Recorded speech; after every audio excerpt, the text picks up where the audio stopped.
In this video, we will learn how a beloved world is built, cared for, and carried forward on quiet acts of kindness. Before you drift off, tap like so you can find this again tomorrow, and so other sleepy travelers can discover it too. First, we settle into a long, cozy tour of the castle's living heartbeat. We glide from the steam-kissed platform to the candlelit Great Hall, trace the founder's gifts through banners and stone, and listen as music teaches corridors how to breathe. We run our fingers over the craft that makes magic feel real. From handmade props and creature feathers to the gentle choreography of wands and the evolution of themes across the films. We visit the common rooms, the libraries, the Quidditch pitch, and the workshops where sawdust turns into wonder, always mixing lore with real-world details and stories from the people who brought it all to life. Then the lights lower and we open an original bedtime tale set after the years, you know. The lantern in the clock tower glows to life as the school asks not for spells, but for courtesies. A promise renewed in the greenhouse, a laugh shared in warm kitchens, a good question shaped in the library, and a hand offered first on the stairs become 4 small lights that relight a watchful lantern. No dialogue, only images, footsteps, and bells, told at the unhurried pace of moonlight on stone. Finally, we step beyond the gates with a gentler adventure of Harry on the night service. A ticket marked courtesy leads to a listening platform, a hidden carriage, and small repairs that matter. A lamp steadied, a platform number remembered, a station clock given back its 4 honest minutes.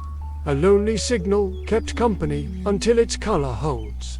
The errand is simple and satisfying, a reminder that attention can return time to the places that need it. Settle back, breathe, and let each chapter carry you. If your eyes begin to close, you have already done the most important work. You liked the video, you found a quiet room, and now the stories can do the rest. Welcome, friend. Settle in, lower the brightness of your screen, and let your breath find a slow, easy rhythm. Tonight, we are visiting a familiar world with a gentler pace, a place of candlelight corridors, warm common rooms, and quiet libraries. This is a long and restful journey, where story becomes soft music and facts become friendly constellations. To guide you toward sleep, in this calm space we will drift through lore that feels like bedtime folklore. We will explore how a train platform became a threshold between everyday routine and gentle wonder. We will consider houses as temperaments and choices. And we will meet beloved professors and students as if they were old companions on a quiet walk. Nothing will rush. Every detail will arrive like a slow wave and then recede, leaving only comfort behind. Along the way, we will pause for real-world notes and careful facts about the people who brought this world to life. We will reflect on thoughtful performances, on the craft of sets and costumes, on the way music and sound taught our hearts when to rest. We will touch the edges of filming locations and design decisions that made stone feel ancient and books feel worn in. These moments are shared as gentle education to enrich the dream without stirring it. If this cozy tour helps you unwind, you are welcome to stay with us for the full journey. You can subscribe and return whenever you need steady company for sleep or study. For now, breathe in once more, breathe out slowly, and let the train pull softly from the station of the day. Our story begins. As the night grows quieter, let us approach the idea of a threshold. In stories, a threshold is the gentle line between what is known and what is possible. Imagine the murmur of a station at evening, the soft echo of footsteps, the whisper of steam that rises like a sigh. A platform is only a strip of stone and light, yet it feels like a small promise. On one side, errands and school bags. On the other side, a journey that asks only for patience and a little faith. When you picture the train at rest, you can almost hear the comfortable hiss that sounds like a long exhale, inviting you to release the day as the doors open to a quieter world. The films honored this feeling by choosing real places and a real steam engine to ground the magic in textures you could almost touch. You can sense the cold of metal fittings and the weight of polished wood. The camera lingers on little details: a brass handle, a painted number, the soft fabric of a seat. These choices are not loud. They are thoughtful and practical. Real locations and practical sets help our minds believe, and belief is a gentle bridge to rest. When the picture looks worn and lived in, the imagination does not have to work hard. It can relax. It can drift. Inside those small compartments, the young cast learned the rhythm of waiting. Much of acting is listening. The close space of a carriage encourages quiet voices, side glances, and the kind of stillness that feels like a study break with friends. The microphones catch the smallest sounds: a page sliding inside a satchel, a window latch settling after a turn. These are ordinary sounds, yet they create a truthful world that lets the heart slow down. The choice to let ordinary life stay present in a magical story helps us feel safe, and safety is the softest pillow. This is also where we meet the idea of departure as a ritual. A ritual becomes powerful when it is repeated. The same steps, the same cues, the same gentle sequence that says you are going from one place to another. In the story, the train leaves on time, year after year. In life, you might have your own small departures that tell the body it is time to rest. A warm drink, a low lamp, a few pages of a favorite book. When the train rolls into the night, we are reminded that rest is not a break from the journey. It is part of the journey. The wheels turn without needing our help. The world keeps moving while we sleep. There is a reassuring lesson here about thresholds. They are not only doors, they are agreements with ourselves. On one side is the noise of the day. On the other side is the quiet of focus, friendship, and learning. The story shows that stepping across does not require perfection. It asks for curiosity. The students in their uniforms do not know everything. They know enough to take a seat and look out the window. You can do that too. You can let the scenery of your thoughts drift by without grasping at any single view. Watch a worry pass like a lamplit village, growing smaller until it is simply part of the landscape. In the real world of production, many craftspeople worked so that this threshold would feel gentle and true. Designers chose textures that looked timeless. Set dressers arranged everyday objects with care. Costume teams matched fabrics and tones that harmonized with the warm light of the carriages. Sound artists softened the roar of travel into a steady hush, the kind of sound that settles the mind. None of this calls attention to itself, yet all of it builds trust. Trust allows the viewer to let go. Letting go allows sleep to arrive. Think of the platform once more.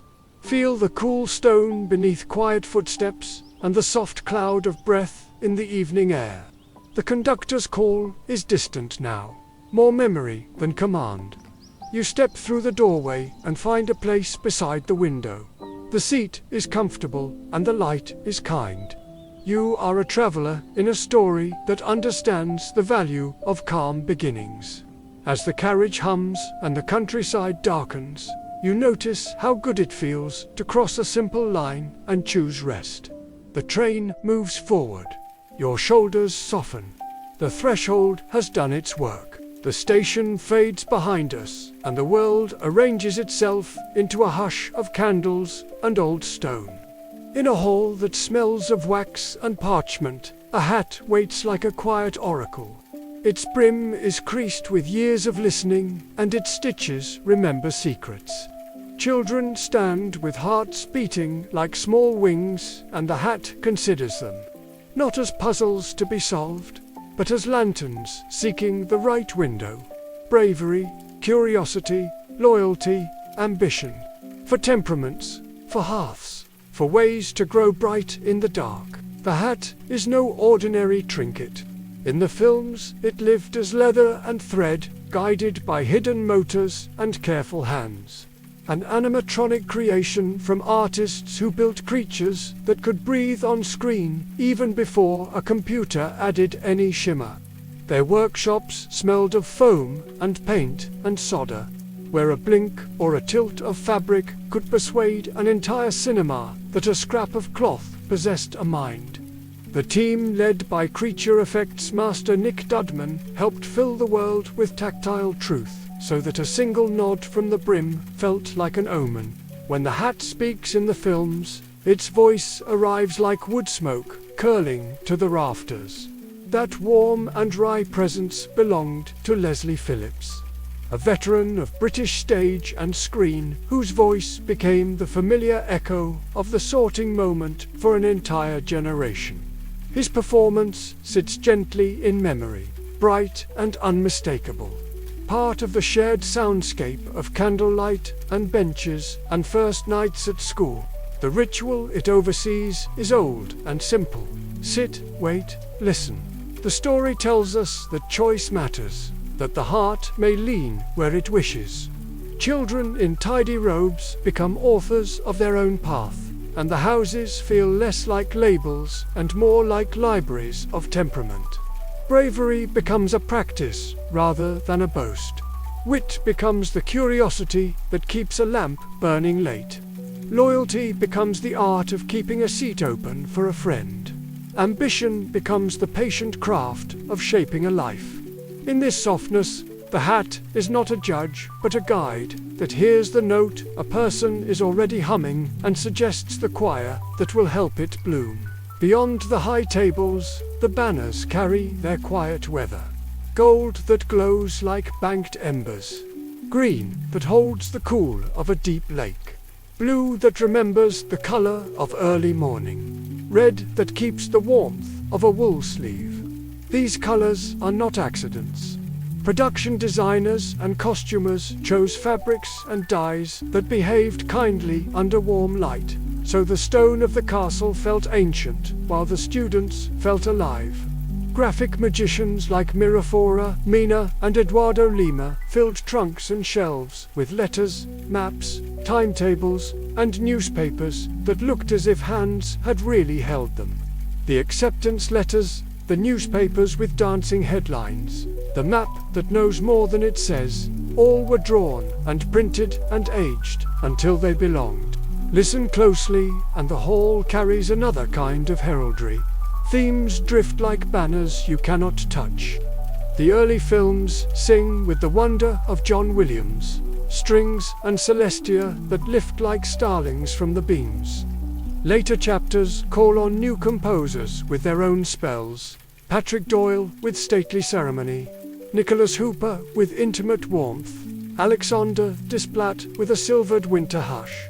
The scores are different rooms inside the same castle, each one recognizing the same corridors and turning them into music. The houses welcome their new voices, and the feast begins.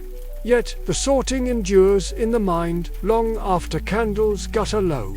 Perhaps it stays because it feels like a kindly mirror. Everyone carries several houses inside, and the hat seems to hear them all. It listens to courage that is still shy. It notices intellect that hides behind a joke. It blesses loyalty that has not yet been tested.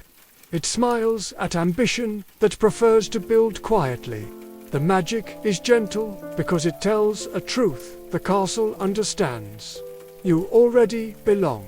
The table is ready. The banner will wait for you until you are ready to lift your eyes. Somewhere beyond the mullioned windows, a locomotive that once labored in the real world rests from its journey.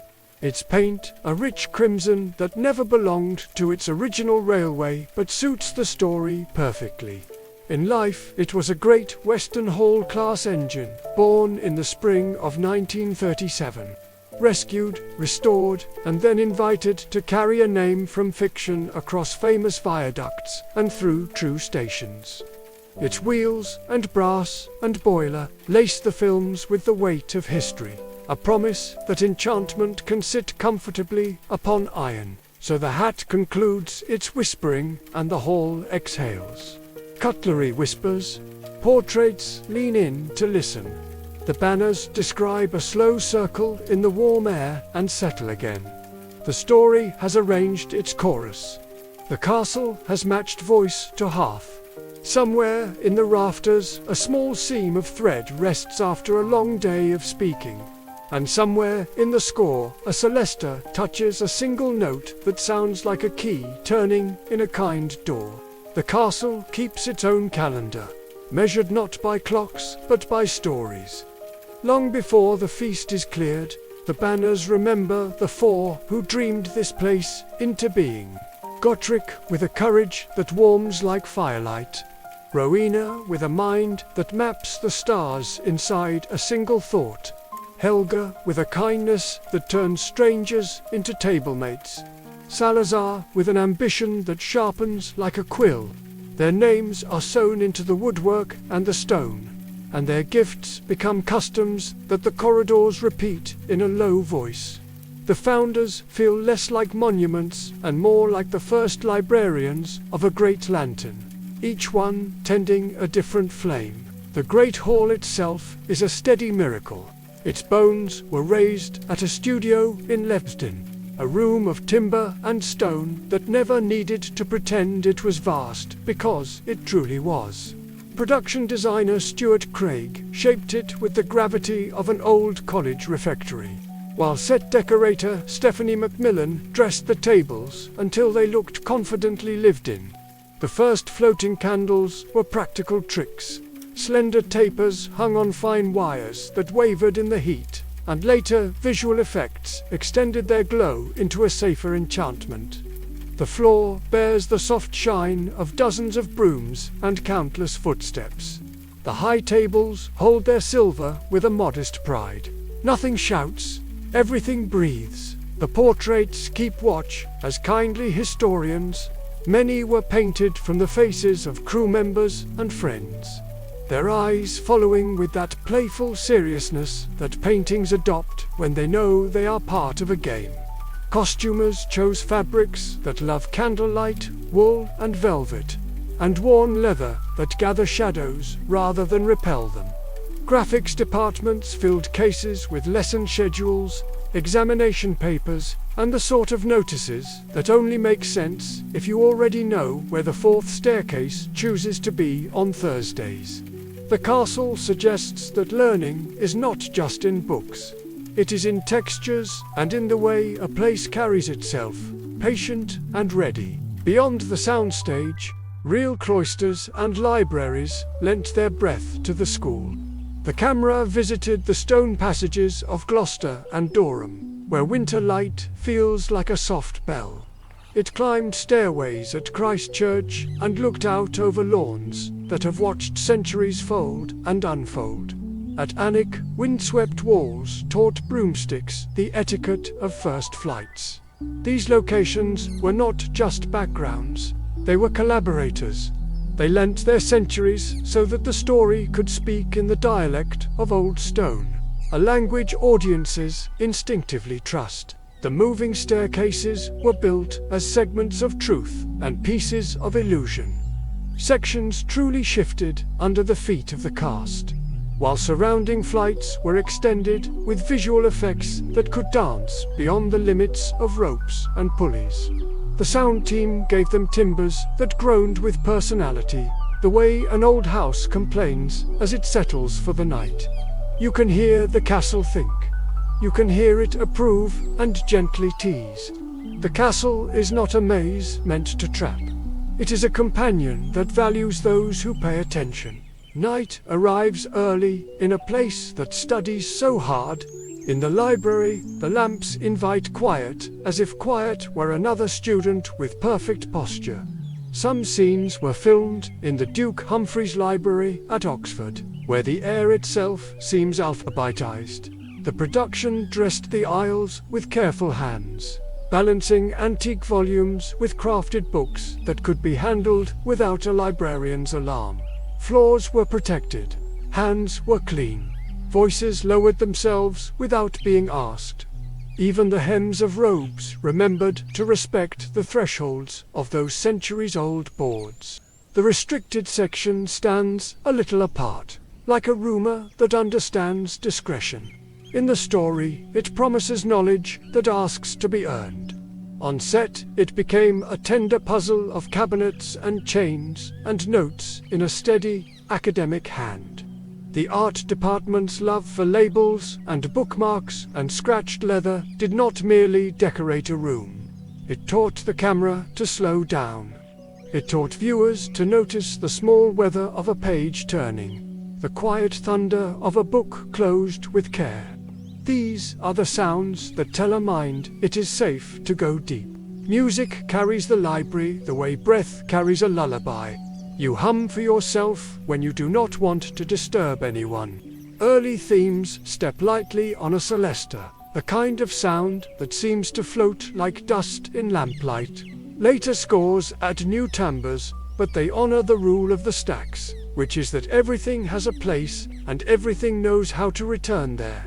Composers changed as the films grew, yet the melodies kept the same manners. A tone of wonder that never forgot it lived among scholars. The founders would have approved of this balance. Bravery does not shout in these rooms.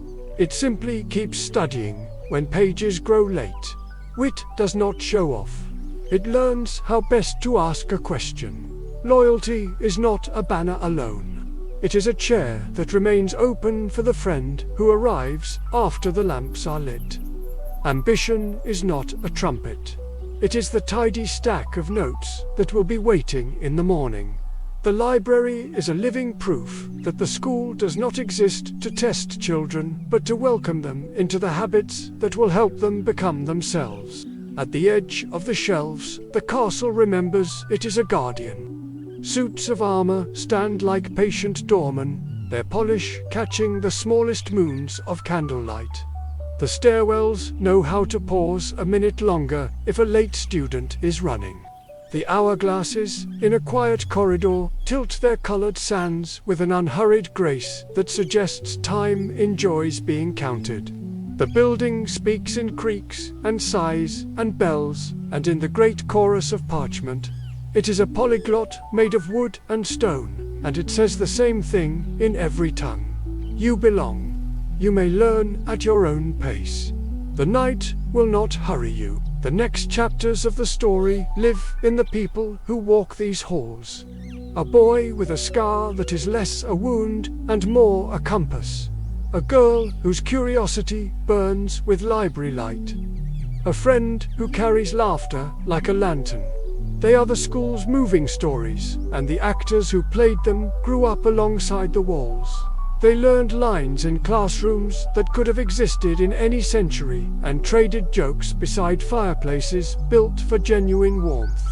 Their performances feel truthful because the world around them was patient and real, from the weight of a door to the smell of beeswax on a banister. For now, the lamps fade to embers and the librarians close their ledgers. Somewhere, a key finds the familiar shape of its lock, and a last page agrees to rest. The castle drifts in its own thoughtful way, dreaming the dreams of students and founders alike. In the morning there will be new footsteps and new questions, but the bones of the place will be the same, for gifts. One school, a library that keeps the dark gentle and the light grateful. For gifts, one school, a library that keeps the dark gentle and the light grateful. From these quiet stacks, the corridors open into lives, and the first footsteps belong to three friends who will learn the castle's grammar as if it were their own.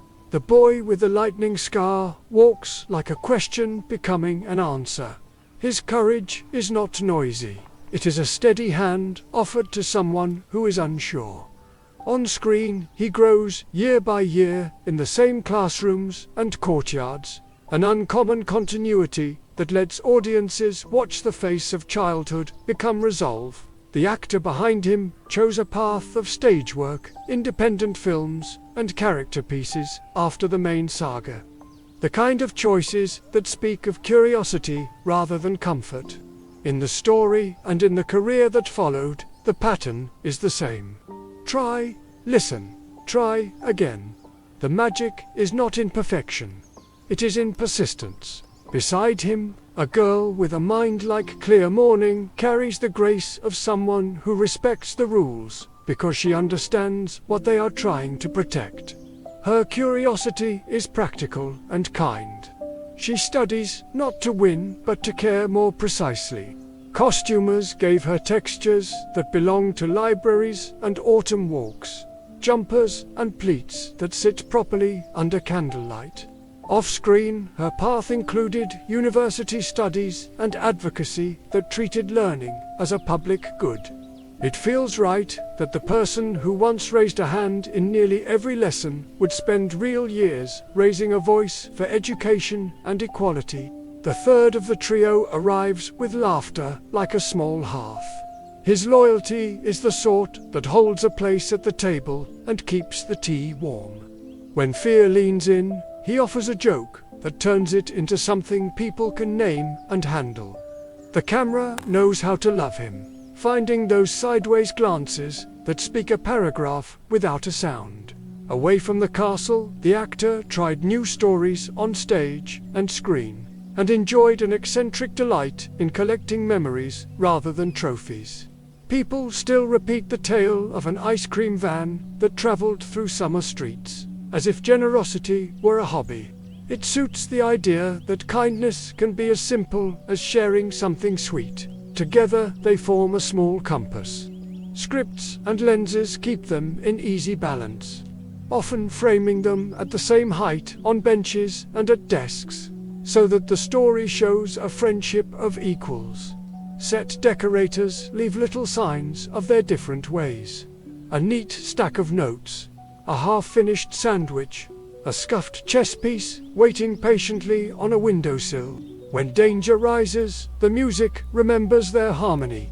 Themes thread around each other like hands that know where the other will be. The lesson is quiet and old. Courage, intelligence, and loyalty are strongest when they sit down to plan together. At the high end of the hall, a headmaster presides with a wisdom that changes its coat while keeping the same heart. The role began with a gentleness that felt like a lullaby wrapped in robes, and later it carried a brisker kindness, a quickness in the eyes that suggested a mind already 3 moves ahead. 2 actors became one figure across the years, each bringing a different weather, both honoring the same constellations of mercy and mischief. It is a rare theatrical relay, and the audience can feel the baton passing without the race losing its rhythm. In the shadows of those candles, a professor keeps watch with a gaze like ink. His walk does not waste a syllable.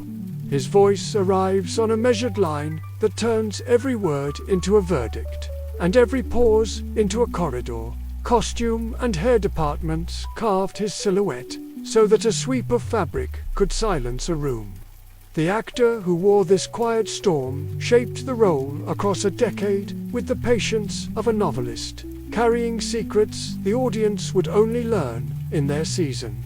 It is one of the cinema's great slow burns, an education in how restraint can become thunder. The castle would be poorer without a stern cat who turns into a professor with eyes bright as flint and humor kept in a pocket for emergencies.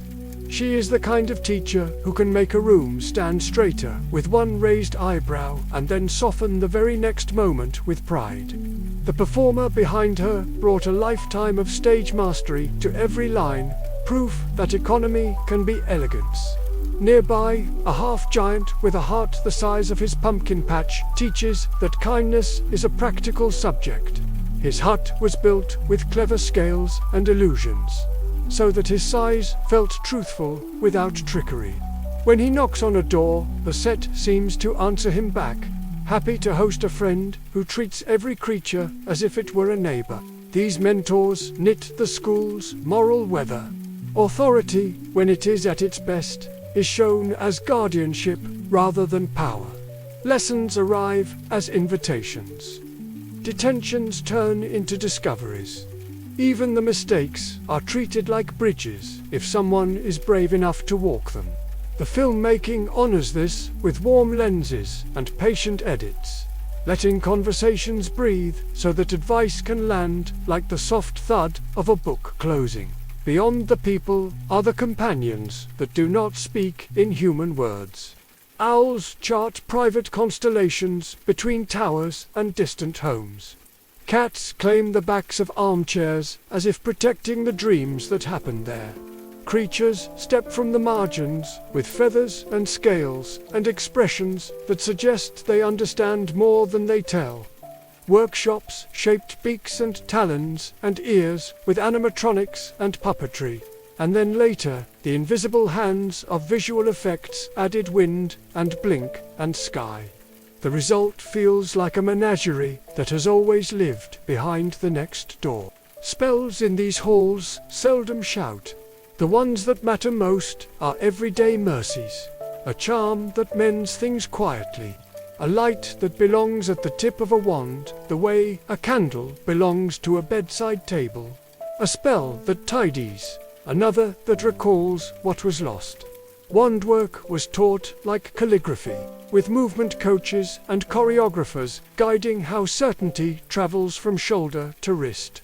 Sound artists gave each incantation its own little physics so that magic behaves consistently, which is another way of saying it behaves politely. The night thins to silver and the banners dream in their slow loops. In the morning the trio will cross the courtyard again, and the professors will take their places like constellations that know the names of every traveler. Beyond the walls, the countryside keeps a steam engine sleeping under its coat of crimson, and the workshops keep a book waiting for the next map that needs to be drawn. The castle breathes, the story continues. Somewhere a new page is already warming itself beside the fire, ready to tell of creatures, classes, and the quiet games that keep a school alive. From the hush of the library, the castle opens onto a field the color of late honey, ringed with towers that hold flags like sleepy flames. Here the quiet games begin. Brooms lean in racks as if listening for their names. The air has its own grammar, a language of arcs and loops and small brave dives. Matches here were always more than contests. They were declarations of belonging, the way a school teaches its heart to beat in chorus. On set, the game learned to fly, with a mixture of carpentry, harnesses, wind, and patience. Special effects teams built saddle-like rigs that could tilt and buck while blue screens turned workshops into open sky. Stunt performers mapped careful routes so that every swoop had a reason and every near miss felt musical rather than wild. Later, visual effects stitched clouds and crowds into a single breath and set a tiny golden ball, racing like a mischievous thought. Costumers dressed the players first in thick robes that behaved like banners, and later in leaner uniforms with padding and laces as the films grew more athletic in their posture. The sound department gave each pass a soft rush, the kind of wind that feels earned. Brooms in this world are instruments, not shortcuts. Coaches on set taught the cast to move hips and shoulders as if guiding a violin bow, so that a turn looked honest and a hover seemed to have weight. The cameras loved these lessons. Close angles found hands tightening, eyes searching, breath measured. Wide angles pinned the players against a sky so bright it felt like noon, even when the story said morning. Music climbed with them, borrowing brass from school marches and then spilling into the kind of melody that makes a grandstand forget to sit. Down on the stands, the school divided itself into friendly weather systems. One section glowed like embers, another shimmered like a lake, a third remembered the blue of a crisp page, a fourth looked as if the forest had come to watch. Props departments packed the towers with knitted scarves and handmade banners, so the crowd felt like a quilt of families, classmates and professors who had decided to be noisy together. The commentator's box was a small theatre of its own, a perch where voices could turn chaos into a story everyone could follow home. Beyond the studio gates, the game stepped into real grass and made a second life for itself. Students in Vermont first wrote the rules in 2005 with a broom between the legs and a willingness to look a little silly in service of joy. Leagues formed, tournaments grew, and a neutral athlete in yellow fled across fields as the human version of a tiny winged prize. Over time, organizing bodies chose a new name, quadball, a word that nodded to the four main player positions and to practical matters of inclusivity and independence. The spirit stayed the same. Mixed gender teams, quick strategy, a running joke that turned into real cardio, and communities that learned to cheer for fairness as much as for victory. Back in the films, the game matured alongside its players. Early matches are wide-eyed and golden. Later ones are faster, colder, edged with sleet and stakes. Costume designer Janny Temime's sleeker kits and heavier boots look made for weather as much as for speed. The prop team scarred quaffles and dulled bludgers to suggest history in the leather. You can feel a season's worth of practice in those surfaces. You can hear it in the thud of a catch and the polite fury of a bat that insists on defending a friend. There is a soft truth hidden in the roar. The most important moments are not the goals that make the towers shake, but the small decisions between them. A player circles back for a teammate. A keeper chooses calm over showmanship. A seeker learns to wait when every muscle wants to chase. The story understands that the field is another classroom. It teaches attention, restraint, and the quiet bravery of trying again after a tumble. Even the sky seems to approve, clearing briefly at the end of a hard lesson as if to sign the report. When the game ends, the grass keeps the memory of cleats and laughter. The towers empty like theatres after a matinee, scarves rolled and flasks tucked away. Up in the castle, towels steam on rails and boots line themselves along warm stone. The day's scoreboard fades into an evening of homework and biscuits. Somewhere a trunk shuts with the shy pride of a player who did their best. Somewhere a broom settles like a satisfied cat, and the school, pleased with its own pulse, turns its attention to the places where that pulse grows steady again. Those places wait in every wing. Common rooms with chairs that have learned the shape of tired shoulders. Corridors that glow as if honey had been poured into the lamps. Portraits that gossip kindly when they think no one is listening. It is there, in the soft architecture of home, inside a school, that the next chapter unfurls, inviting us to explore the hearths where houses become families and nights become gentle again. The hearths wait like friendly constellations, each one a little universe of habits and hopes. The first is a room, the color of embers and late berries, where chairs slump with the confidence of old friends, and a crooked rug remembers the stories told upon it. A portrait keeps watch over the round door, a lady in silk whose temperament has changed across the years, just as halls sometimes change their pictures. Once she was all opera and hauteur, later she laughed louder and demanded sturdier passwords. And both versions understood that guardianship can be both vigilant and playful. Inside, the light is forgiving. Books lean toward chessboards, scarves drowse on the arms of chairs, and the stairs know the names of every foot that runs late. The set was born on sound stages at Levston, dressed by hands that favoured wool and wood and hand-woven tapestries, so the room would feel lived in rather than displayed. Down in Green Shadow, another common room hums like a river at dusk. Stone arches fold low, lamps hold their glow like bottled moss, and leather furniture looks as if it expects plans to be drawn upon it. The entrance does not advertise itself. Walls know how to open when addressed properly, and the corridors shrink their voices in respect. Designers leaned into a palette that suggests depth and water, so even when no window shows the lake, the air seems to carry the suggestion of ripples. Here, ambition is not a trumpet. It is a ledger kept neat, a strategy meeting that ends with a courteous nod. A cloak hung carefully so the next task begins without fuss. Above the cloisters, a room of blue morning keeps its thoughts near a domed ceiling and tall windows. An eagle waits at the door with questions rather than passwords, a habit that suits a house that treats wit as a friendly sport. The set arrived late in the saga, built airy and pale, with star patterns and a statue that holds its own shy gravity. When a certain dreamy scholar leads a visitor there, you can feel how the space honors clarity and calm.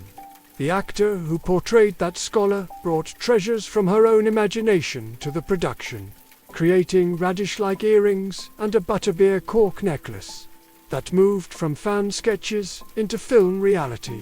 It is one of the loveliest crossings between audience and art. There is a fourth hearth too, warm as an oven and as fond of company as a kitchen at harvest.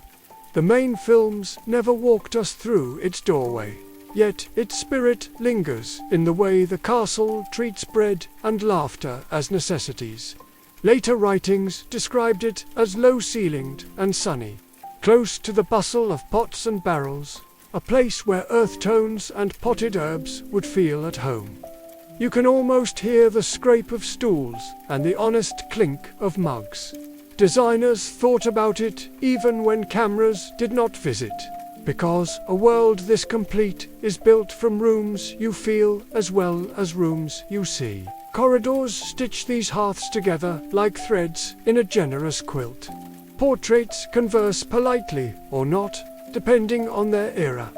And more than a few are faces borrowed from crew members, who were asked to sit for a day in costume so the walls could remember them. Candlesticks are not merely props, but timekeepers, measuring out lessons in melted inches. The staircases still enjoy their little jokes, changing their minds in ways that frustrate lateness and reward the unhurried. Some sections were mechanical wonders that truly shifted, while the grand flights extended into impossible geometry with the help of effects, so the castle could be both a craftsman's pride and a magician's flourish. In one of these corridors, history once made room for a prankster spirit who never reached the final cut.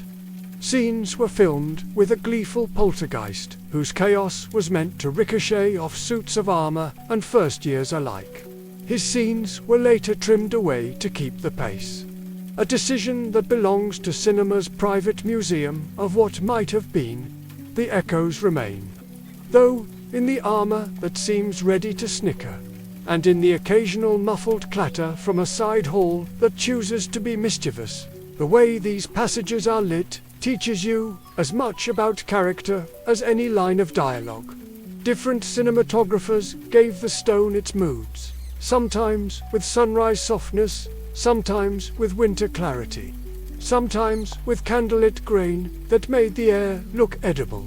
Costumes learned to cooperate with that light. Reds behaved like embers in the great hall glow. Greens held their cool dignity even beside brass. Blues stayed serene beneath tall windows that knew how to share the sky. Fabrics were chosen not only for beauty, but for how they allowed faces to remain the brightest thing in the frame. Actors grew up inside this grammar of light and stone. Between setups, they did homework at house tables and learned how to move through robes without losing their pockets. which is a secret every student comes to value.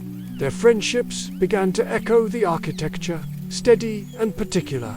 You can see it in the careless ease with which they enter a room, in the way a hand finds the back of a chair that has held the same person for 3 films running, in the glance toward a portrait that once startled them and now feels like a neighbor.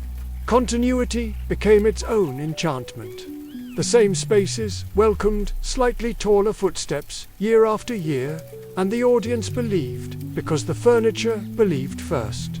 When night collects itself, the castle becomes a low music. Prefects make their rounds with the dignity of small constellations.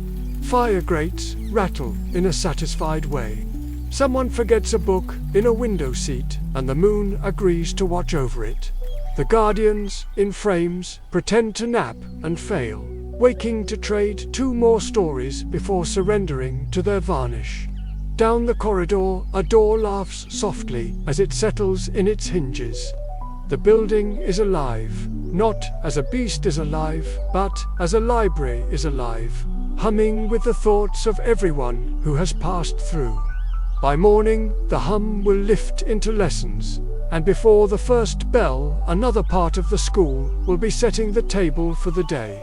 An old map unfolded into timetables and star charts and the soft arithmetic of schedules and bells. Beyond those halls, the curriculum waits with its own enchantments.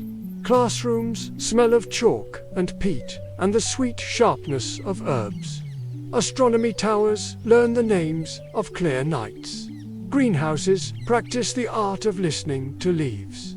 Cauldrons simmer like patient riddles, and quills whisper their steady rain across parchment. The school is ready to speak of learning as a kind of magic that changes the learner as gently as light changes color. The next subject opens its door, and the air carries the promise of lessons that will feel like old songs remembered at exactly the right moment. The morning opens like a book whose pages smell of peat and rain. In the greenhouses, the panes bead with soft weather, and the benches remember 100 gentle harvests. Professor Sprout arrives with earth under her nails and a kindness that makes even the prickliest plants behave. The crew built these glass houses as true rooms of breath and condensation, with misters warming the air and soil laid in beds deep enough for roots to take the hint. Mandrakes wriggled to life as careful puppets with wires and servos hidden in loam, while sound designers layered their cries into something the ear could accept without flinching. Students pull on thick gloves and sensible earmuffs, and the lesson turns into a duet between patience and curiosity. Leaves whisper their small secrets. Pots thrum like drums with their hands full. By the time the sun climbs the ironwork, the class has learned that resilience grows quietly, and that care is a kind of magic that does not ask to be noticed. The morning opens like a book whose pages smell of peat and rain. In the greenhouses, the panes bead with soft weather, and the benches remember 100 gentle harvests. Professor Sprout arrives with earth under her nails and a kindness that makes even the prickliest plants behave. The crew built these glass houses as true rooms of breath and condensation, with misters warming the air and soil laid in beds deep enough for roots to take the hint. Mandrakes wriggled to life as careful puppets with wires and servos hidden in loam, while sound designers layered their cries into something the ear could accept without flinching. Students pull on thick gloves and sensible earmuffs, and the lesson turns into a duet between patience and curiosity. Leaves whisper their small secrets. Pots thrum like drums with their hands full. By the time the sun climbs the ironwork, the class has learned that resilience grows quietly, and that care is a kind of magic that does not ask to be noticed. Up the corridor, the charms classroom waits like a bright idea. Light likes this room. It finds the faces and writes notes on the floorboards. At the front stands a professor who seems barely taller than his lectern, yet commands a whole weather of attention. The role changed its hairstyle and age as the years went on, and the redesign made him spry in a way that matched the subject. Here, magic is manners and physics, learning to dance together. Cast members trained their wrists to speak, learning that a levitation charm is part intention and part posture, that a tidy arc can carry more meaning than a forceful jab. The props on the desks are the kind that make childhood feel close again. Feathers with a memory for flight. Candles that know exactly how tall a flame should be in polite company. The sound team gave every charm its own punctuation. A glimmer that sits between bell and breath, so that tricks become a language the castle understands. Down a cooler stair lies a room of glass and stone, where rows of bottles look like constellations. Potions do not hurry. They ask for attention the way recipes ask for love. Early lessons were filmed in a medieval abbey's chamber, the walls bearing centuries of warmth. Later, the class moved into a purpose-built labyrinth at the studio. A cathedral of ingredients where thousands of jars sat labeled by hand with inks and invented Latin, each filled with herbs and seeds and curiosities gathered from markets and imagination. The actor at the head of the room carved sentences into slate with his voice, and the camera learned to love restraint. Lighting here was kept low and patient, greenish at times, as if the very air had been steeped in leaves. When cauldrons bubble, you can hear the soft arithmetic of heat meeting metal. When a vial clinks against wood, the room seems to hold its breath, eager to see what a single drop might decide to do. The stairs lead higher until they remember the sky. The astronomy tower is a page that only appears when the book is tilted toward stars. Telescopes stand like polite giraffes. Charts unfurl with a rustle that sounds like midnight scratching at the window. Much of this height was made of timber and canvas and wind machines, then finished with horizon plates of Scottish hills so that the castle could own the night honestly. Lessons here are a study in looking without grabbing. Constellations are introduced as if they were old neighbors. A professor speaks as though not to disturb the dark. When a comet passes, it is a visitor offered tea. The students learn that wonder can be quiet, and that distances become friendly when you have a name for them. Beyond the paddock gate, the grass gives way to a classroom with a sky for a roof and fences for punctuation. The gamekeeper keeps office hours here with pockets full of biscuits for nervous creatures and a voice that believes everyone has a good side if you ask politely. His hut lived both on the studio backlot and among the Scottish hills, and clever set scaling allowed him to feel twice as large as other adults without a single giant's boast. When a hippogriff bows, feathers lift one by one, each placed by hand by artists who seemed to love birds more with every hour. The animatronic blinked and breathed and carried a truth that visual effects then extended into flight, a partnership between workshop and computer that taught a generation how to believe in a creature that never needed to roar to be magnificent. Lessons repeat in softer rooms, too. Transfiguration turns tidy rows of objects into demonstrations of patience and discipline, guided by a professor whose gaze could file paperwork. The timetables of arithmancy and ancient runes are not loud, yet their pages look used in the way good notebooks do. Even care of magical creatures keeps a shelf of scales and shed feathers that look like souvenirs from polite acquaintances. Every department cooperates to make learning feel tangible. The costume teams give sleeves that roll easily. The prop makers fit quills to hands that will use them. The decorators tuck cushions beneath window seats, as if they know exactly how a back prefers to be taught. What these rooms teach, without saying, is that knowledge grows best in places that are loved. The set builders let wood keep its grain. The painters allowed paint to chip where hands would naturally rest. The sound mixers kept the scrape of chair legs and the whisper of chalk, so that education could sound like itself. Composers changed from film to film, yet kept a tone of respect around the business of learning, so that even a scale for a simple scene felt like a little anthem for attention.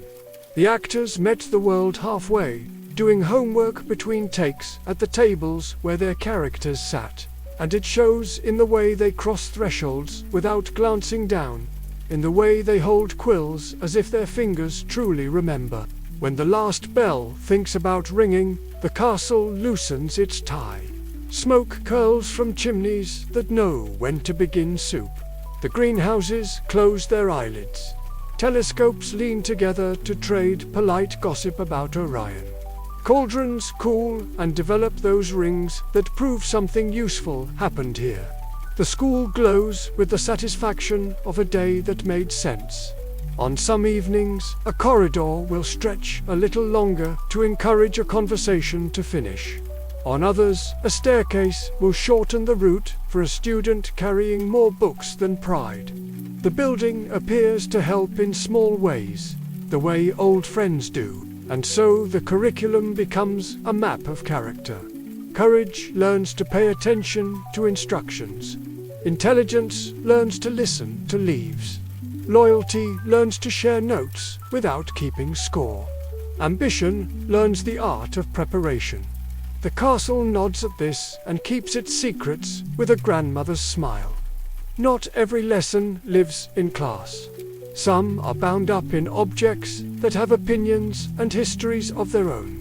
There are wands with tempers and maps that read you as easily as you read them. Clocks that tell stories nobody asked to hear, and timepieces that treat minutes as ingredients. The next chapter opens a cabinet and invites us to take a very slow tour of the things that choose their owners as carefully as owners choose them. Up the corridor, the Charms classroom waits like a bright idea. Light likes this room. It finds the faces and writes notes on the floorboards. At the front stands a professor who seems barely taller than his lectern, yet commands a whole weather of attention. The role changed its hairstyle and age as the years went on, and the redesign made him spry in a way that matched the subject. Here, magic is manners and physics learning to dance together. Cast members trained their wrists to speak, learning that a levitation charm is part intention and part posture, that a tidy arc can carry more meaning than a forceful jab. The props on the desks are the kind that make childhood feel close again. Feathers with a memory for flight. Candles that know exactly how tall a flame should be in polite company. The sound team gave every charm its own punctuation, a glimmer that sits between bell and breath, so that tricks become a language the castle understands. Down a cooler stair lies a room of glass and stone, where rows of bottles look like constellations. Potions do not hurry. They ask for attention the way recipes ask for love. Early lessons were filmed in a medieval abbey's chamber, the walls bearing centuries of warmth. Later, the class moved into a purpose-built labyrinth at the studio. A cathedral of ingredients where thousands of jars sat labeled by hand with inks and invented Latin, each filled with herbs and seeds and curiosities gathered from markets and imagination. The actor at the head of the room carved sentences into slate with his voice, and the camera learned to love restraint. Lighting here was kept low and patient, greenish at times, as if the very air had been steeped in leaves. When cauldrons bubble, you can hear the soft arithmetic of heat meeting metal. When a vial clinks against wood, the room seems to hold its breath, eager to see what a single drop might decide to do. The stairs lead higher until they remember the sky. The astronomy tower is a page that only appears when the book is tilted toward stars. Telescopes stand like polite giraffes. charts unfurl with a rustle that sounds like midnight scratching at the window. Much of this height was made of timber and canvas and wind machines, then finished with horizon plates of Scottish hills so that the castle could own the night honestly. Lessons here are a study in looking without grabbing. Constellations are introduced as if they were old neighbors. A professor speaks as though not to disturb the dark. When a comet passes, it is a visitor offered tea. The students learn that wonder can be quiet and that distances become friendly when you have a name for them. Beyond the paddock gate, the grass gives way to a classroom with a sky for a roof and fences for punctuation. The gamekeeper keeps office hours here with pockets full of biscuits for nervous creatures and a voice that believes everyone has a good side if you ask politely. His hut lived both on the studio backlot and among the Scottish hills, and clever set scaling allowed him to feel twice as large as other adults without a single giant's boast. When a hippogriff bows, feathers lift one by one, each placed by hand by artists who seemed to love birds more with every hour. The animatronic blinked and breathed and carried a truth that visual effects then extended into flight. A partnership between workshop and computer that taught a generation how to believe in a creature that never needed to roar to be magnificent. Lessons repeat in softer rooms too. Transfiguration turns tidy rows of objects into demonstrations of patience and discipline, guided by a professor whose gaze could file paperwork. The timetables of arithmancy and ancient runes are not loud, yet their pages look used in the way good notebooks do. Even care of magical creatures keeps a shelf of scales and shed feathers that look like souvenirs from polite acquaintances. Every department cooperates to make learning feel tangible. The costume teams give sleeves that roll easily.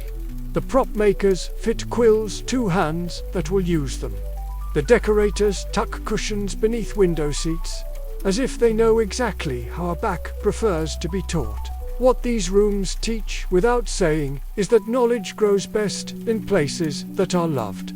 The set builders let wood keep its grain. The painters allowed paint to chip where hands would naturally rest.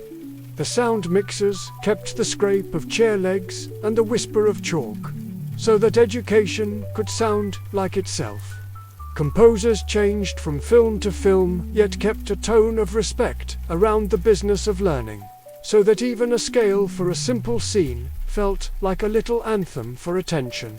The actors met the world halfway, doing homework between takes at the tables where their characters sat, and it shows in the way they cross thresholds without glancing down, in the way they hold quills as if their fingers truly remember.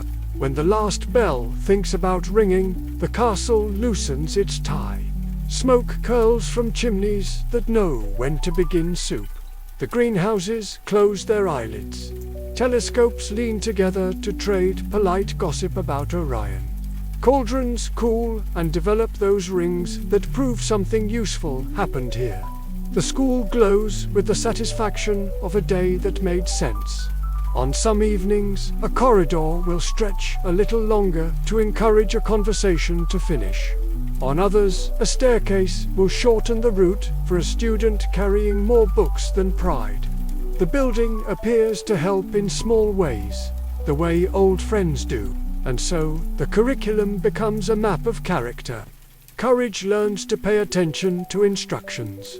Intelligence learns to listen to leaves. Loyalty learns to share notes without keeping score. Ambition learns the art of preparation. The castle nods at this and keeps its secrets with a grandmother's smile. Not every lesson lives in class. Some are bound up in objects that have opinions and histories of their own.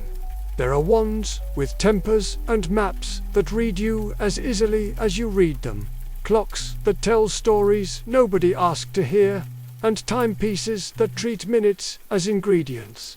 The next chapter opens a cabinet and invites us to take a very slow tour of the things that choose their owners as carefully as owners choose them. The cabinet opens on a wand box, the color of dusk. Its label handwritten in a tidy, obsessive script. Inside waits a length of wood with a mind like a tuning fork.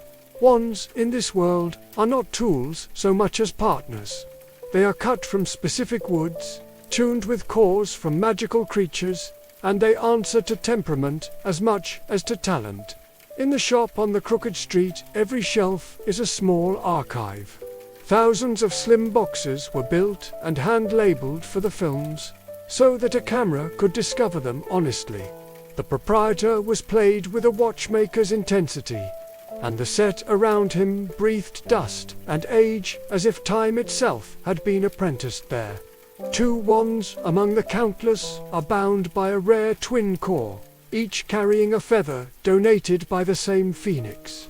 Their allegiance complicates every encounter, a quiet fact that sits like a riddle until it becomes a key. Folded beneath a stack of parchment lies a map that was never content to be still. Open it flat and corridors blossom like ivy. Tap the surface and footprints appear with the polite confidence of people who know where they are going. Graphic artists drew the original prop by hand, layer upon layer, with cutouts, flaps, and curling labels that feel as if a calligrapher learned to laugh.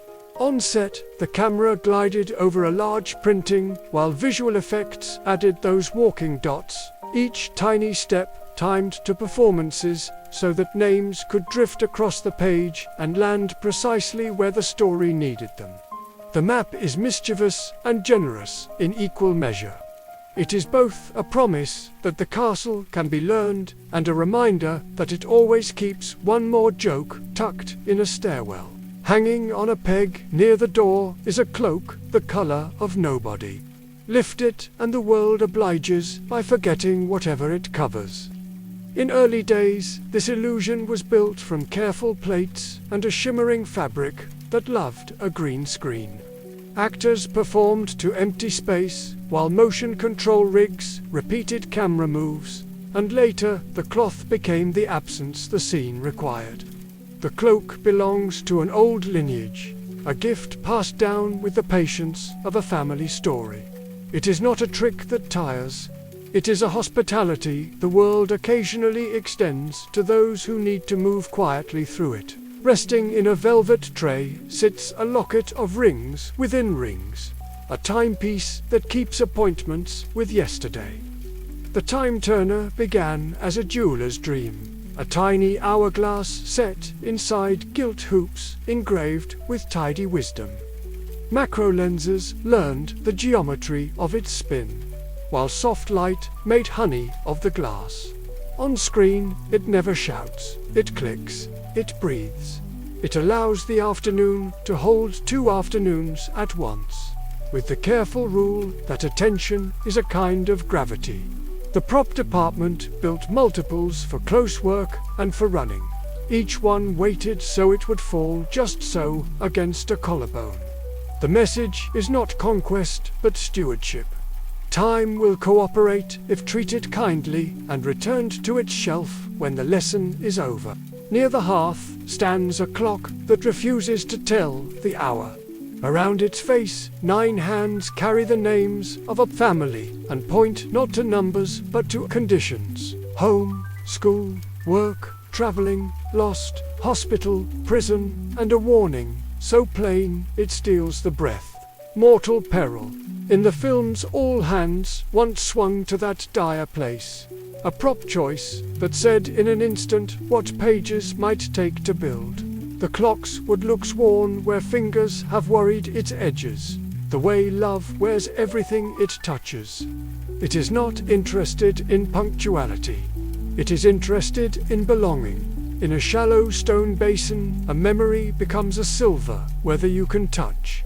The pensieve looks like something a monastery forgot to lock away, all cold curves and runes that remember the right questions. Practical effects artists gave it a surface that moved like breath. using filmed liquids and composited layers so that a wand could stir recollection the way a spoon stirs tea. The idea is as gentle as it is strange. When thoughts feel heavy, you may place part of them somewhere safe and look at them from a little distance. The device is both plot and parable. Reflection requires a vessel. On a side table glints a sword with a temper of its own. The blade bears careful engraving and a guard set with rubies that look like captured embers. It is goblin-made, which in this world means it prefers truth to ceremony, and grows stronger by drinking the victories of those who wield it. In the prop workshop, the sword was crafted to sit honestly in a hand, not too bright to belong, heavy enough to quiet a room when drawn. It appears when it wishes to be useful to a particular sort of heart, which is the most courteous habit a weapon could have. A matchbox in a pocket clicks, and the room politely lowers its lights. The deluminator does not extinguish so much as collect, each bulb surrendering a small pearl that hangs in the air like a patient thought. The prop is no larger than a thumb, and feels carved from some serious metal a grandfather might have trusted. Sound designers gave the tiny device a voice of its own. A close click, followed by the soft inhale of a flame deciding to rest.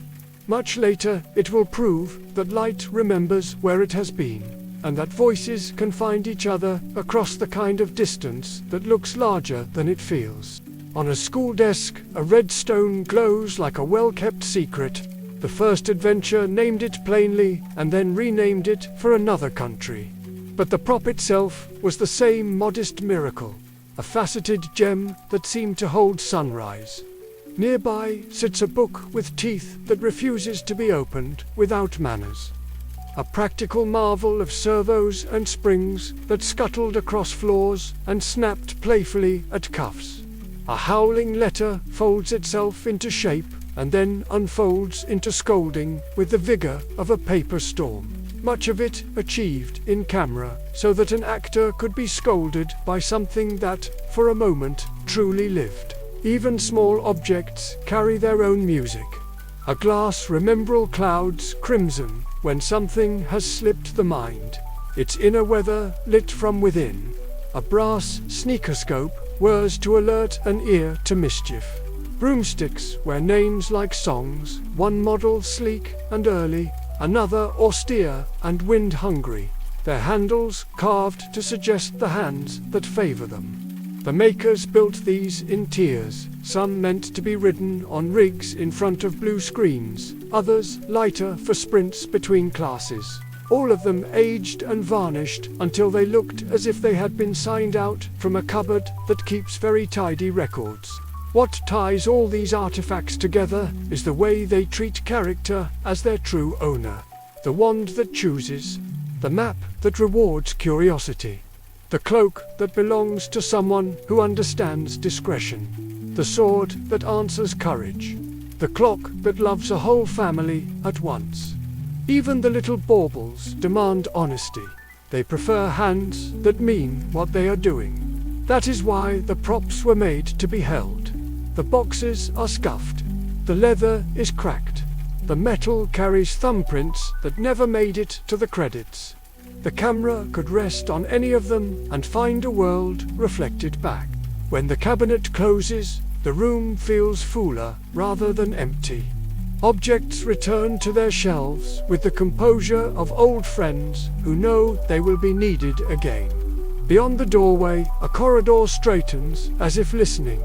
Somewhere, a professor sets down a cup and reaches for chalk. Somewhere, a portrait clears its throat. The story breathes through things as much as through people, and so the next passage leads us through the spaces that made those things believable. The workshops wait with their sawdust and inks, their binders of swatches and trays of screws, their patient armies of brushes. This is where magic learns to behave like furniture and parchment and steel, and where craft gives dreams a weight they can keep. The workshops breathe in a language of sawdust and varnish, a hush where rulers click like metronomes and pencils travel sure paths across card and linen. Here, a chair is not only a chair, but a promise that a character has some place to think. A book is not only a book, but a history that will leave a smudge on a thumb. The prop rooms are arranged like chapels to patience. Shelves hold inks in quiet rows. Trays of brass screws wink as if they have overheard a secret. Artisans lift brushes that know a dozen ways to paint age, then persuade new wood to remember other centuries. When a wand box is scuffed, the mark is placed exactly where a shopkeeper's hand would grip it on a busy afternoon. When a label curls, it curls as though the air itself were faithful to a certain window. Across the corridor, the creature shop looks like a stable of dreams. Heads on stands wait with dignified expressions, while feathers are stitched in one at a time until an eyelid can carry a breeze. The hippogriff's plumage learned to lie properly along the neck and lift in rings when a bow required ceremony. Tiny servos hide beneath leather the color of winter bark, so a blink can arrive like a thought. The mechanics hum a lullaby of motors and pulleys and fine cables, all of them tuned so softly that an actor standing breath away can forget the workshop and simply meet a creature that knows how to breathe.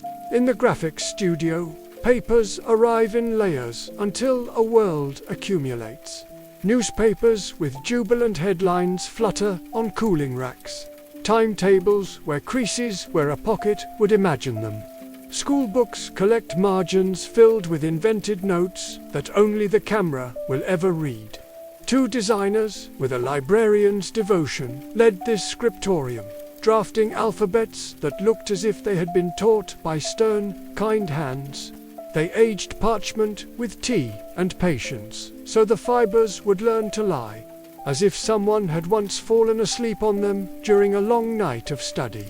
Even the stamps on envelopes learned to sit a little crooked in the way real stamps do when posted by real, hurried fingers. Costume workrooms are orchestras of cloth. Bolts of wool and velvet lean like quiet columns, while dressmakers draw chalk constellations across dark hems. The first year's robes are hemmed for growth, stitched with allowances that only a patient eye would notice. As the films mature, uniforms sharpen, linings deepen, and cold weather insists on leather straps, warm knit, and a certain tilt of collar that makes a night scene feel braver. For a stern professor, the silhouette is reduced to the pure idea of a quill stroke, all verticals and purpose. For the gamekeeper, the textiles widen into rough tweeds and hides that would not begrudge a rainstorm. Buttons migrate by character, because some people fasten to the throat and others leave space to breathe. Set carpenters carry the skeletons of rooms into being, then charge them with memory. In the great hall, the tables are given the kind of dents that come from generations of elbows and homework. Stone floors shine just a little where countless feet would turn toward desert. In the common rooms, tapestries learn to hang like blankets by a great-grandmother's bed. The castle keeps a few illusions for itself, of course. The moving staircases are part timber, part hydraulics, part mischievous mathematics. They tilt with the weight and sigh properly when they settle, then continue upward in the world only lenses can see. The night bus was coaxed into the streets as a brag in purple. A triple roof that stacked reality into a laugh.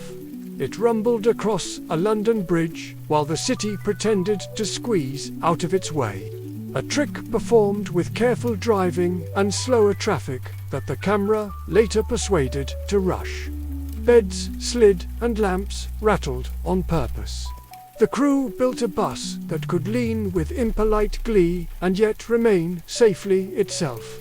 Because the joke is only joyous if everyone gets home for tea. Other spells were best learned in partnership with the invisible. A willow that is fond of swatting intruders begins in the yard as a trunk with temper and a crown of practical branches. Later, the rest of its 1,000 arms arrive as light and numbers and weeks of patient keying, until leaves throw shadows that fall correctly on a sleeve. A rolling snitch begins as a brass jewel that sits honestly in a palm for a close whisper of focus. Later, it outruns fingers the way clever thoughts outrun explanations. Creatures that could not be built full size found their truth, first in puppets, then discovered their wind and distance in computers that understood what weight looks like. Sound rooms are apothecaries of footsteps and breath. A drawer opens and holds a dozen kinds of gravel. Another opens and offers glass for the right kind of clink. Foley artists step into shoes that belong to other people and find exactly how a corridor should sound when someone is not yet brave but trying. The soft exhale of a wand is recorded by moving thin rods through air until the right whisper is captured. Owls receive wing beats borrowed from cloth and sail. A letter scolds in layers of torn paper and snapped paste so that the anger is funny and the affection behind the fury is unmistakable. Music finds its way to large rooms where orchestras wait with pencils at the ready. Early themes rise on Celesta and strings on famous London stages whose floors remember a century of melody. Later, scores trade motifs like old friends passing a thermos across a long watch. Composers change, but the castle keeps its tone, which is a sort of courteous wonder. Brass stands straight for a parade on a cold morning. Woodwinds gossip kindly in the library. A choir tiptoes down a corridor with candles cupped in both hands. The recording captures not only notes, but the space between them, those gentler intervals where story and sleep agree to share a bench. The camera has its own workshop, where light is tamed and given manners. Lenses are chosen the way one chooses a remark. Some are generous and embrace an entire hall. Some are intimate and prefer to hold a single face until it says the thing it could not say aloud. Filters warm candlelight until it glows like honey and cool moonlight until it becomes a tidy ribbon on stone. Colorists in post teach the palette to remain loyal from picture to picture, so that a scarf still knows its exact red even as years pass. The finishing rooms become tailors of light, sharpening seams and letting the cloth of the image drape without a wrinkle. Scale is a quiet sorcery of its own. The gamekeeper's hut exists twice. Once at friendly size, and once at a size that makes cups look like thimbles and door latches like iron fists. In one version, a tall double can move with a giant's ease. In the other, a familiar actor can rest a kettle where a kettle belongs. Sets accept these variations with a good-natured shrug. A chair becomes a stool, becomes a throne, depending on who sits, and every angle is chosen so that the story's truth, not the tape measure's truth, wins. When a picture is nearly finished, the editors conduct the final orchestra. They choose the heartbeat of a sequence, the length of a glance, the exact breath between a question and its answer. A single frame might be stolen from a cut to let a joke land like a friendly pebble in a pond. Another might be added so a farewell can gather its courage. On their screens, the castle assembles itself out of mornings and winters and small human declarations. In their hands, the story learns how to walk without showing its stitches. All of this industry did not vanish when the last bell rang. The great hall remained standing, polished and ready, as if the school simply closed for a long holiday. Workshops turned into exhibits, and props climbed into glass cases with the proud shyness of performers after the curtain call. Visitors walk the length of tables where actors once did homework between takes. Lanterns shine over costumes that still smell faintly of starch and stage dust. It is a museum that feels like a house, which is fitting for a story that always treated craft as a form of welcome. From the studios, the path turns outward again, beyond the sound stages to the landscapes that taught the castle how to dream. Viaducts stitched the railways to the sky. Cloisters taught lessons in stone long before cameras arrived. Villagers offered their abbey walls and their flagged kitchens to stand in for classrooms and corridors. Each place lent its accent to the school and then took it back with a smile. When the crew moved on, the map of filming locations is really a map of gratitude. A set of thank you notes written in light. When the day in the workshops ends, tools return to their hooks with the satisfaction of tasks complete. Brushes sleep in turpentine. Measuring tapes curl like cats. The rooms dim to the level that lets ideas ride the air unseen.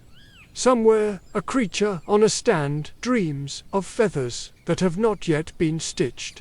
Somewhere, a newly aged book decides which page should crackle first tomorrow. And back in the story's halls, the objects we met are already settling on their shelves, listening for footsteps and ready for use.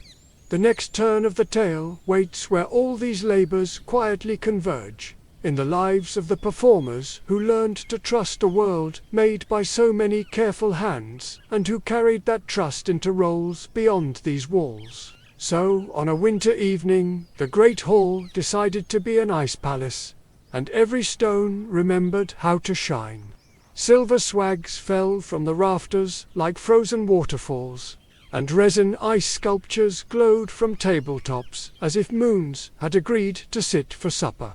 Set decorator Stephanie Macmillan led a 3-month transformation. The walls were draped in silver. 17 matching sets of curtains were cut and pleated, and 250 silver stools were lined up like a regiment of stars. It was grandeur with a craftsman's patience, the sort of splendor that takes many measured hands to look effortless. The cameras rolled in December 2004. For a few long days, the great hall filled with waltz circles, careful hems, and the polite chaos of a proper ball. Somewhere in the rush of cues and costume checks, a little supergroup took the stage for the on-screen band. Jarvis Cocker of Pulp fronted a lineup that included Radiohead's Johnny Greenwood and Phil Selway, and he later joked that for 3 days the extras screamed like we were the Beatles. Their numbers gave the evening its raucous sparkle, the kind that cuts cleanly against snow silver. Around them the score did the elegant work of breathing. Composer Patrick Doyle wrote the ballroom's musical language. Recording at Air Lyndhurst with the London Symphony Orchestra, the sessions conducted by James Shearman. For the film album, the score was produced by Maggie Rodford alongside Doyle Biss, and you can hear their polish in how the Potter waltz opens space on the floor and then steps aside for laughter.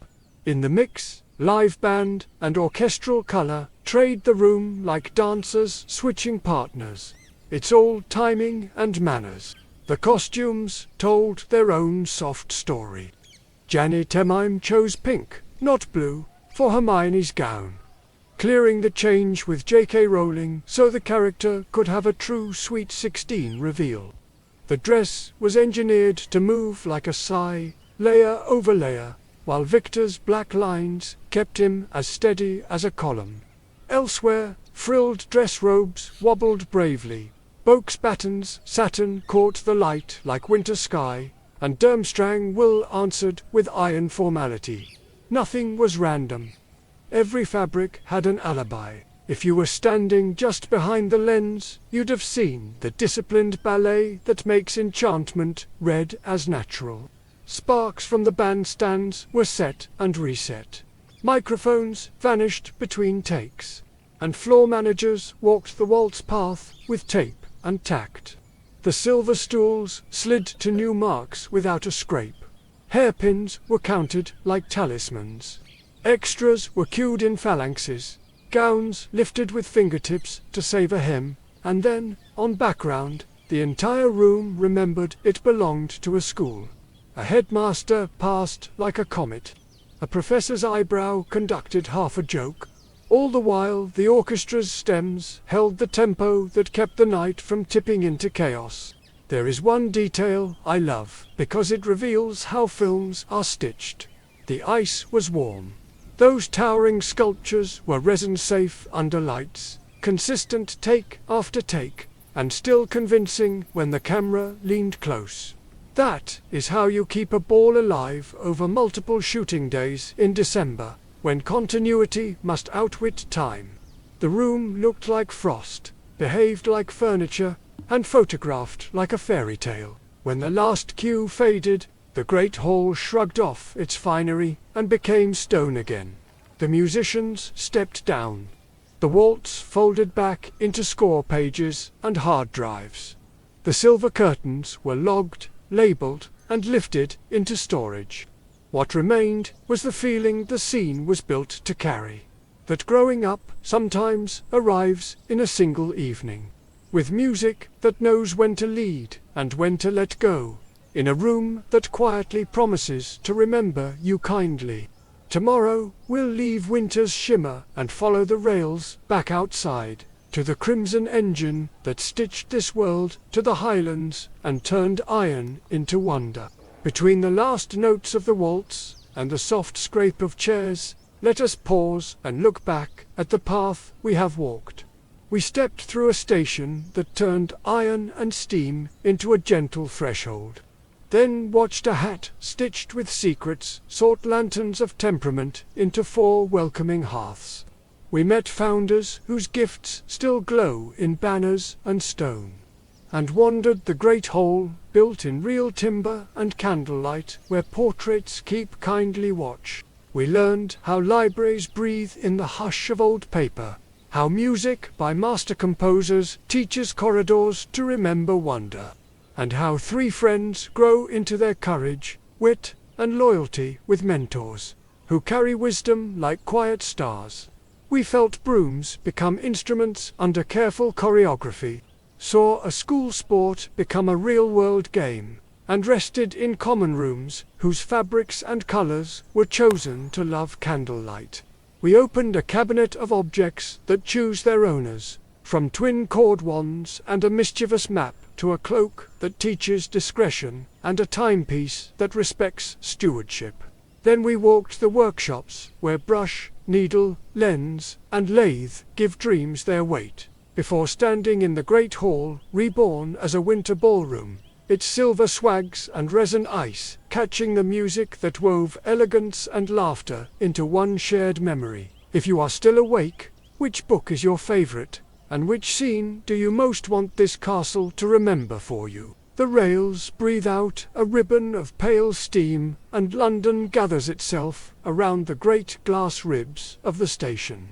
A brass whistle threads through the morning, and the crimson locomotive waits like a story that has learned to wear iron. On the nameplate, a castle gleams in small letters, warm as a coal in the hand. The carriages behind it hold tidy compartments with their own weather, a little square of sky in each window, and upholstery that remembers the elbows of generations. When the guard's flag lifts, the whole platform seems to turn the page at once. The engine that carries this ritual began life far from cameras. It is a great Western Hall class, number 5972, built at Swindon in 1937 and originally dressed in deep green.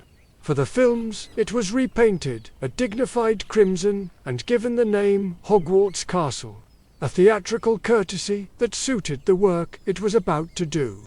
The carriages were British Rail Mark I South, solid and dependable, refitted for compartments and finished in maroon so they would glow under station light. You can see why the filmmakers wanted a real locomotive with a real weight behind it. When steam curls around boots and luggage, the camera does not need to imagine belief. It only needs to record it. The platform that learns to be 9 3/4 is King's Cross. But the wall the story requires does not sit between the real platforms 9 and 10. Filming took place between platforms 4 and 5, where the sightlines and width could keep the illusion polite. Signage and props did the rest. Later, the concourse adopted a half-vanished trolley as a permanent wink for visitors. And that little bronze joke keeps a queue of smiles, even on rainy Tuesdays. On shooting days, the station offered a narrow window for steam and smoke. So railway crews and the film team rehearsed everything to the minute.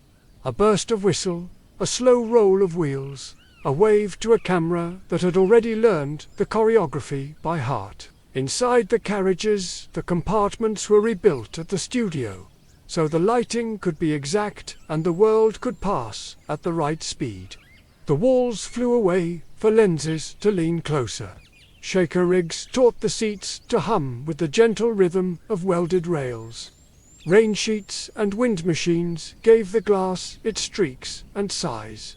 Condensation on windows came from a mixture of water and glycerin, encouraging the patient nose smudge of someone watching fields scroll by. When the story asked for winter, the world outside was snowed with paper and foam, dressed until hedges and fences held their frost with the calm of a painting. When the train leaves London, it begins to gather the Highlands. For the first arrival in the north, the production chose Gothland Station on the North Yorkshire Moors Railway to stand as Hogsmeade. Its stone buildings and quiet curve looked as if they had been waiting for this work for a century. Volunteers from the railway helped lend the day an honest bustle. The later wide crossings belong to the West Highland Line, where the Glenfinnan Viaduct throws a concrete arc across air and water as confidently as a bridge in a dream. Those long shots were captured from helicopters and hillside perches, with the locomotive paced carefully, while camera crews matched speed and angle until the composition felt inevitable. The viaduct's 21 piers and cool grey sweep became part of the saga's private geography, one of those landmarks that does not need a caption. Music gives the journey its grammar. For the first film, John Williams wrote the piece that marries platform and promise, a cue that begins with small ticking curiosity and opens into a melody that feels like the countryside remembering how to breathe. The London Symphony Orchestra recorded the score, strings stepping forward like sunlight on a window, and the celesta offering its shy stars at the edges. Later films kept faith with that vocabulary even as new composers took the baton, so that every departure borrowed a little of that first thread. The rhythm of wheels, the hush before a tunnel, the exhale of steam as the engine rests, all of it finds a partner in the music and becomes a ritual. There are stories within the journey that reveal the craft behind the comfort. The chocolate frogs that leap on first trips look delicious enough to melt under lights. And so the prop department made stand-ins that kept their shape while the real sweets hid just out of frame.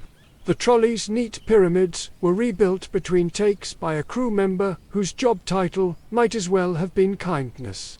The cat that claims a seat opposite sometimes needed the coaxing of a sardine tin just out of camera, because even magical stories depend on very ordinary treats. The fog at the carriage doors was timed to the beat of footsteps, so that entrances had a little ceremony without stealing the scene. Safety sat in every plan. Steam days were scheduled to avoid regular traffic and were supervised by railway crews who know how heat and pressure behave when stories are involved. When exterior shots required speed, the production chose sections of line where gradients could be respected and sightlines kept clean. On interior rigs, harness points hid beneath upholstery for any moment a stunt coordinator felt prudence should be invisible but present. The marvel is how unhurried the finished scenes feel. All that preparation becomes nothing more than the right kind of quiet. The most tender detail is how the train became a moving threshold for the cast as well as for the characters. Many of the young actors filmed some of their earliest shared scenes in those compartments, which meant friendships were framed by blurred hedgerows and the polite clatter of teacups. Tutors set out worksheets between takes. Jokes learned their timing in the space between stations. You can see a whole world of trust being built in those frames, because compartment acting is half listening and half weather, and the train provides both. By the time the locomotive slides under northern skies, the audience has learned the ritual. A whistle like a promise. A window that writes light on a cheek. A landscape that knows when to offer a lake and when to offer a hill. The engine rests, the doors open, and the platform in the Highlands receives its travellers as if it has always been there. The lesson the sequence teaches is simple and generous. Journeys can be gentle. The line between one life and another can be crossed in a seat by a window with a biscuit in your pocket and a tune in the strings. When the carriages settle and the steam drifts into heather, we step down with them and feel stone take our weight again. The next turn of the story waits in the places that held the school together when the train let us go. Those cloisters and cloistered lawns. Those abbey kitchens and windy bridges that lent their centuries to a set of new tales. The tour of filming locations opens like a map folded many times, and each crease is a road the castle once borrowed for its own.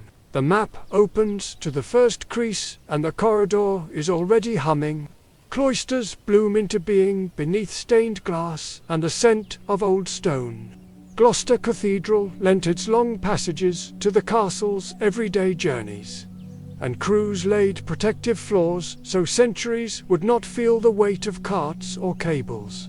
Here walls learned to speak in whispers of notices and spells, and a certain message about a secret chamber once glistened on damp stone the color of ink.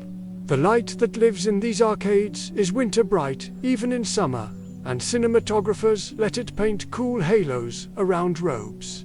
So the corridors felt honest and ancient at once. Another page turns, and Durham Cathedral answers like a bell. Its chapter house became a classroom with desks that seemed to have waited for quills all their lives. Outside, snow drifted in when the story asked for winter. Carried in on quiet machines and dressed carefully so that none of it would confuse a drain or a step. The crew moved like guests in an old library, guided by vergers, minding thresholds, minding echoes. In that respect, the cathedral was not only a location but a teacher, asking the camera to be patient, to let the stone speak without interruption. Oxford arrives as a constellation rather than a single star. At Christ Church, a staircase curls upward with the self-assurance of a monarch greeting visitors. And the ceiling above the hall keeps a heraldic forest in its ribs. The hall itself did not play the great hall on screen. Yet it offered its proportions and spirit to the set that grew at Levston. A conversation between inspiration and invention. Nearby, the Bodleians Divinity School received its patients as the infirmary, its fan vaulting turning rest into a ceremony of light. Duke Humphrey's library hosted scenes with the etiquette of a place that has loved pages for hundreds of years. The crew dressed the aisles with crafted volumes and kept the true manuscripts at a respectful distance, ensuring that history would leave the day pleased. Northward again, and the wind learns a different vowel. Alnwick Castle stands with a kind of cheerful authority, its courtyards spacious enough to teach a first lesson in flight. Brooms met open sky here, and the stone did its best not to look proud about it. In the wake of filming, the grass remembered the rush of feet, and the gatehouses remembered laughter. And visitors later walked those courts with the happy knowledge that some truths begin as rehearsals. The village of Lecoq keeps a soft geometry of timber and limewash. Its abbey rooms played quiet academics, potions among them, while the cloisters offered a comfortable echo for footsteps that meant business. The village streets stepped into the story when doorways were needed that looked as if they had never once thought about a camera. Window panes caught candlelight and seemed to enjoy the attention. There is a dignity to places that do not change themselves for film, but allow film to behave politely in their company. The rails return to their arc, and the highlands unfold. The Glenfinnan Viaduct writes a sentence across a glen and is content to let the wind read it aloud. When the Crimson engine approached, cameras waited on hillsides and in the sky to learn its best angle. Lakes below kept their faces still for reflections, and the hills kept their shadows tidy. Farther west, lochs and moors donated their weather to darker chapters. A small island on a lonely lake once received a white tomb for a few solemn days. It stood so convincingly that passing walkers spoke of it in low voices, until the set quietly left and the water resumed its ordinary stories. London contributes its own grammar of brick and iron. Under the turquoise ribs of a great greenhouse of a station, a platform pretends to be a number it is not. Establishing Views borrowed a red brick hotel with a clock tower that seems to keep its own era in its pockets. A covered market of glass and wrought iron played the part of a street that sells unusual goods.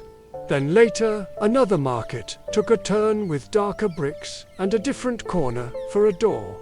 In a quieter corner of the city, a reptile house blinked in puzzlement when a pane of glass turned out to have opinions. Each site was chosen because it wore time well, because it let the extraordinary hide in plain sight. The coast offered a lesson in transience. On a Welsh beach with sand like pale sugar, a cottage rose from timber and red, pointed toward the sea as if it were listening for old tales. It stood long enough for souls to gather, for scenes to be made, and for wind to memorize edges and angles. Then it departed at the request of tide and stewardship, leaving only the idea of a shelter that had done its duty. The dunes resumed their knitting, and the gulls resumed their remarks. Some places became friends the films could not bear to part with. Levston, a former aircraft factory turned studio, grew into a second village of carpenters and stages. Here stood the great hall that did more years of service than some real halls. A permanent room with beams and banners and a fondness for feast days. Streets were erected and erased and rebuilt. Forests appeared beneath roofs. A house on a quiet suburban street first borrowed a real address and then allowed a twin to be constructed on the backlot so that lamps and letters could be managed without troubling the neighbors. The studio's promise was continuity. If a wall needed to be exactly as it had been 5 years earlier, it could be. And if a window needed to catch a particular moon, the moon could be invited indoors. What all these places share is a generosity of texture. Stone that remembers rain, wood that rewards a close glance, iron that catches footsteps and gives them back with interest. The filmmakers listened to those textures and answered with lenses, with color, with careful sound that let each location be itself, while joining a larger chorus. The result is a school that never quite sits still on a map, but always feels like home when you arrive. We have followed the corridors of the real world and returned with pockets full of light and dust and honest weight. The next chapter belongs to the music that binds these rooms together. The scores that taught fireplaces how to glow and stairways how to turn without fuss. The themes that treated friendship like a melody you can hum in your sleep. If the castle has a heartbeat, it is the music that teaches the walls how to breathe. The first pulse arrived on a Celestia, a shy constellation of notes that John Williams wrote as Hedwig's theme, recorded in London across August and September of 2001. Strings, woodwinds, and that bright little keyboard met at Air Lyndhurst and Abbey Road, where the London Ensemble gave the melody the polished glow that would follow every train, corridor, and lantern thereafter. One theme, able to sound like snowfall or courage, depending on the light. The second chapter of sound kept faith with the first. For the next school year's adventures, Williams returned with new ideas, while William Ross adapted and conducted them, taking the baton for sessions at Abbey Road with the London Symphony Orchestra and London Voices. That continuity is why the Quidditch rhythms still feel like wind in the sleeves, and why new melodies sit easily beside familiar ones. A single harmony can look at a stone corridor and make it feel warmer by half a degree. Then the music turned the lantern just a little. For the third film, recorded at Abbey Road in March 2004, Williams let the castle's winter light speak a new dialect. Recorders and fiddles carried a window to the past, while a school choir intoned double O trouble, its Shakespearean words folded into the timetable. The tone is playful and antique, at once, like finding a madrigal tucked inside your satchel. The fourth year invited a different pen. Patrick Doyle stepped onto the rostrum with a ballroom's worth of ceremony, writing waltzes and marches that made velvet and silver feel audible. With James Shearman conducting the London Symphony Orchestra and Maggie Rodford producing alongside Doyle, cues like Potter Waltz, Neville's Waltz, and Hogwarts March gave the school its most formal bow. Listen to the strings hold a circle of dancers steady, and to the brass that smiles politely before lifting the banners, courtly yet still kind. As corridors grew longer and nights more serious, Nicholas Hooper wrote in smaller flames and steady embers. For Order of the Phoenix, he recorded at Abbey Road with the Chamber Orchestra of London, threading an unmistakable pink-canned prim melody for Professor Umbridge, through cues like fireworks, and letting percussion thrum like distant weather when trouble gathered. 2 years later, Half-Blood Prince kept the same orchestra and studio, adding a light choir and the rustic good humour of the Weasley stomp, then closing its arms around the silence of Dumbledore's farewell. Hooper's scores feel like careful handwriting in the margins of a heavy book. The last stretch belonged to Alexander Desplat, who wrote with winter's clarity and a traveller's restraint. Part 1 was scored and recorded at Abbey Road in the summer of 2010, with a 105-piece London Symphony Orchestra opening on Obliviate, a cue so spare it feels like frost forming on glass. Part 2 returned to the same rooms the next year, and raised the curtain on Lily's theme, a haunted lullaby, whose voice leads toward statues, courtyard apocalypse, and a soft settling of the saga's final pages. The engineering gives the strings a tender brightness, as if the castle itself were holding a candle a little closer to say goodbye. Across 8 films, the miracle is not only that the themes change, it's that they remember each other. Williams's Celesta thread runs through Doyle's Ceremony, Hooper's Introspection, and Desplat's Winter Light. So a single interval can take you from a busy platform to a quiet hill and home again. That is why a corridor can feel safe before a character even speaks, and why a view from a train window can make your chest loosen. The scores teach you how to listen for belonging, and once you learn it, you can hear it anywhere the castle decides to appear. Now, with the music still trembling gently in the air, we can turn to the people who walked these halls and lent them their voices.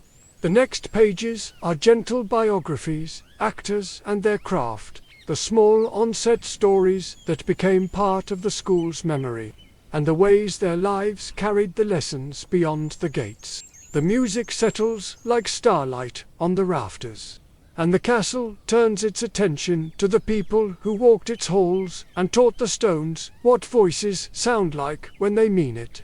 These are gentle biographies, told the way portraits might gossip after hours, with facts tucked into the folds of fondness. The boy at the center grew up on trains and courtyards, and kept choosing work that felt like exploration rather than arrival. On set, he learned the discipline of hitting marks while letting surprise live in his eyes. And later, he carried that curiosity to independent films. Comedies with a wild heartbeat, and plays that asked him to stand alone under bright lights and trust the silence. You can hear the same ethic in every interview rhythm. Try, listen, try again. The wand left his hand, but the craft stayed, sharpening into a habit of choosing roles that don't behave like mirrors. Beside him, the girl with the neat notes and the steady questions proved that intelligence makes the warmest kind of light. Costumes gave her autumn textures, and the camera loved the clean geometry of her focus. But it was the actor's sense of care that made the character feel like a friend you could actually study with. Away from the castle, she returned to school in earnest, lent her voice to equality and education, and even organized her love of books into a public invitation. The thread remains unbroken. Curiosity turned outward, tidy as a lined page, brave as a hand raised first. Their laughing compass point built a career out of loyalty and dry timing. On set, he could tilt a scene with a single look, the sort of comic precision that saves a friend without stealing their moment. After the last feast, he wandered into television and stage, collected odd treasures, and once famously bought an ice cream van, which he drove through summer streets as if generosity were a sport. He tells stories the way his character would have, with a shrug that hides pride and a grin that admits it anyway. High at the staff table, a professor with eyes like bright flint proved that restraint is a superpower. The actor behind her carried decades of stage mastery into every clipped instruction, making rules feel like gifts given briskly, so you could open them sooner. A tilt of the head could reshelve a room's chaos. A whisper could pass for thunder. When the camera sat close, the smallest movements did the teaching. It is a rare trick, to be stern and beloved at the same time, as if a school could raise its standards simply by standing in her shadow. Across the hall, a figure in black taught a different grammar, one made of pauses and the taste of each consonant. Costume and hair carved a silhouette that could scold from 10 paces. The voice did the rest, a measured line that made students sit straighter without knowing why. The actor shaped this music for a decade, carrying a private understanding of the character's hidden spine. And you can feel it in how the performance never flinches, even when scenes ask it to be cruel. There is kindness in the architecture, but it is kindness with locked doors and a reason for every key. Down by the pumpkin patch walked a giant whose pockets rustled with biscuit crumbs and practical mercy. The man who wore the beard and the coat lent the role a laugh that shook the walls and a softness that made fear forget its name. Scale, tricks, and doubles and oversized furniture did their clever work. But the heartbeat belonged to the actor, who understood that wonder is best delivered with 2 enormous hands and a voice that assumes you are already brave enough to meet it. When the story required the shadow that tests the light, it found a performer who treated stillness like a weapon. Pale skin, a voice that seemed to arrive from the end of a long corridor, and hands taught to curl like talons gave the role its airless chill. Makeup and digital craft removed a nose to sharpen the skull's geography. But the movement belonged to the actor alone. A glide rather than a walk. An economy of gesture that made even a whisper feel indecently loud.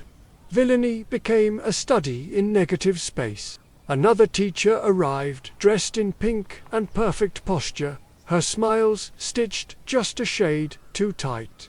The actor's precision turned politeness into a blade and made a cardigan look like a decree. The costume department deepened the pinks as power gathered. Kitten plates grinned from the office walls, and the performance did the rest, proving that bureaucracy can be the scariest magic of all when it forgets what rules are for. It takes courage to play a character everyone loves, to loathe and never wink. She never did. In the blue hour of the eyrie, a student with moon-pale calm floated through scenes like a lullaby. Her earrings looked like vegetables that had dreamed of flight. Her necklace counted corks the way sailors count safe harbors. And many of these treasures began in the actor's own sketchbook, before they became props. She arrived through an open audition and treated the castle as if it were already an old friend, delivering lines with a kindness that made strangeness into sanctuary. It is hard to play gentleness without sugar. She played clarity instead, which is the rarer gift. A grinning witch, with a tangle of hair and a laugh like torn silk, hurled herself into duels with wild delight.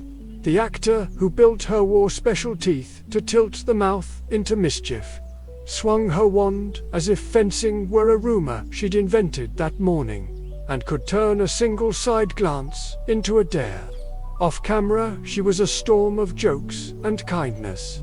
The sort of presence that kept crews smiling between takes and made darkness on screen feel safely theatrical. At the end of the staff table, wisdom changed its coat but kept the same weather. One headmaster began as a soft bell, voice trembling like a lantern in a chapel. Another took the chair with brisk affection, all quick eyes and sleeves that knew how to sweep aside a problem. Two actors, one role, each honoring the compass of mercy and mischief the character required. The baton passed without fanfare. The music continued. These are only a few of the portraits in the long gallery. There are actors who entered as boys and left with careful beards, who surprised themselves by learning to love choreography and microphones and early call times. There are performers whose brief scenes became entire corners of memory. A stern aunt whose every line is a quotable eyebrow. A caretaker who spoke to cats like colleagues. Twins whose jokes ran faster than the camera could pan. Together they made a school that felt staffed by people rather than by ideas. And that is why the doors still feel unlocked when you return. The castle, pleased with its roll call, lets the candles lean lower. Beyond the windows, Britain rearranges its weather, and the locations that lent their bones to these hallways wait patiently under sky and ivy. We have listened to music, walked the workshops, ridden the rails, toured the cloisters, and shaken hands with the faces that made the stone remember us. Now the story opens its arms to the communities that kept the lanterns burning after the credits. The gentle fandoms and scholars and makers who turned admiration into craft, and craft back into companionship. Beyond the credits, the story kept walking, and it found companions everywhere. In spare rooms and attics, sewing machines learned the grammar of house colors and capes. And kitchen tables turned into miniature workshops where wands were sanded smooth. And maps were aged with tea until the paper remembered other centuries. Cosplayers stitched linings that draped like evening light and practiced wand movements the way musicians rehearse scales. Prop makers compared notes on glues and varnishes and the correct polish for brass. At gatherings, the corridors returned in a different key, full of laughter and small bows of recognition as strangers became friends because their scarves rhymed. Book clubs met with mugs that steamed like low fog, treating the chapters as old puzzles that grow warmer when shared. Students wrote essays that mapped houses to temperaments, and looked at the castle as a classroom in how communities are built. Professors invited the saga into lectures about myth and filmcraft, showing how a set becomes believable when a candlestick is scratched in exactly the right place, and how a character's silhouette can carry a paragraph that never needs to be spoken.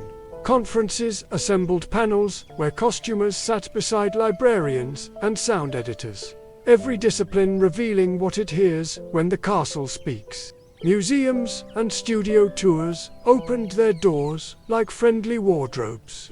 Visitors walked through the great hall that still smelled faintly of timber and beeswax, leaned close to the tapestry threads that once blurred into backgrounds, and peered at ledgers where prop buyers logged the oddest shopping lists.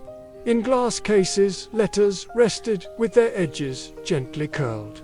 And up in rafters, a certain enchanted ceiling still kept a supply of stars.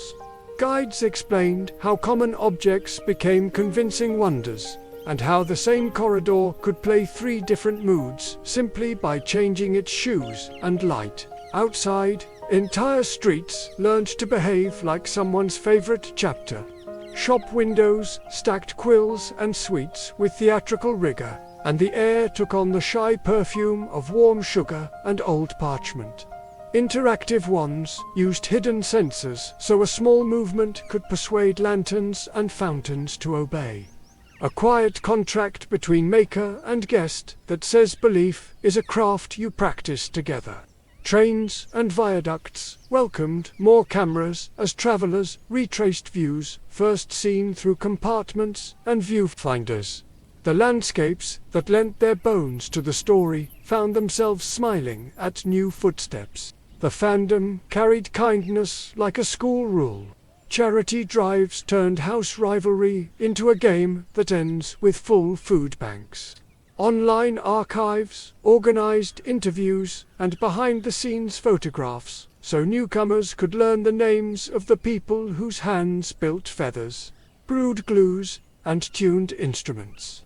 Podcasts learned to speak in chapters, inviting editors and designers to tell small truths about big movies and reminding listeners that every frame is a village.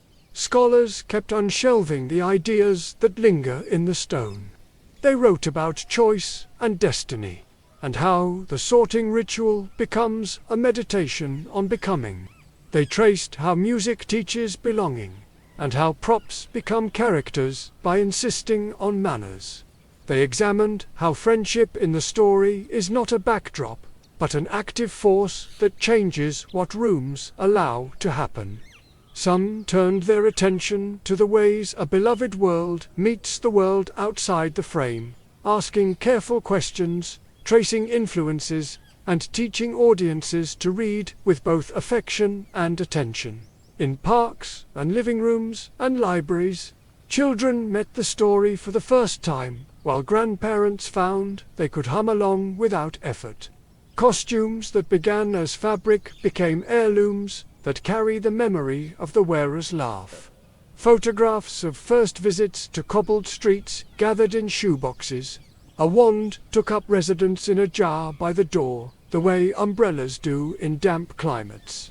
People kept returning to the same lanterns because they liked how the light fell. What grows from all this is not simply a larger fandom, but a kinder one. Skills learned for a costume become the confidence to tackle a jacket, a chair, a room. Essays written for a panel become a habit of noticing and a craft of listening. Friendships forged over cues and quills become phone calls when life turns wintry. The story becomes what the school was always pretending to be, and then became for real, a place where effort and curiosity build warmth. The castle, hearing itself echoed in 1,000 workshops and lecture halls, seems pleased. Candles lower with the pride of a well-hosted evening. Portraits nod to one another as if they have seen a fine turnout. Outside, the wind checks the windows and decides they are snug. We can carry this glow into the next pages, where we gather the themes that have been quietly guiding us from the start. Friendship that stands its ground without shouting. Fairness that keeps the table set for everyone. Courage that chooses patience over spectacle. Everyday mercies that mend and light and remember. Let us collect them like lanterns and see how softly they illuminate the path ahead. Friendship is the first lantern that lights when the castle wakes. It lives in benches that make room without being asked, and in corridors that somehow widen when 3 people walk side by side. On set, the same faces returned year after year, so the friendships on screen learned the patience of real time. Tutors laid out homework between takes. Birthdays were sung under rafters. And the easy choreography of inside jokes began to color the scenes. That continuity is why a glance across a table can feel like a paragraph. It is why an ordinary laugh can sound like a promise. The story is careful to show that friendship is not loud. It is a habit. It is the quietly kept appointment to meet at the same staircase tomorrow. Fairness is the next lantern, steady and practical. The school does not always get it right, yet its best teachers keep nudging the scales toward balance. Costumes, props, and sets echo the lesson in small ways. Shared tables are long enough to welcome the latecomer. Notice boards invite everyone to the same tryouts and clubs. In the real world of making the films, departments worked in ensembles where credit flowed outward, from leads to assistants to apprentices who learned by doing. It is a reflection of the theme itself. Good worlds are built by many hands. Fairness is what happens when everyone's work finds its place. Courage arrives quietly and sits down near the door. The story respects bravery that keeps a friend company or tells the truth when it would be easier to wait.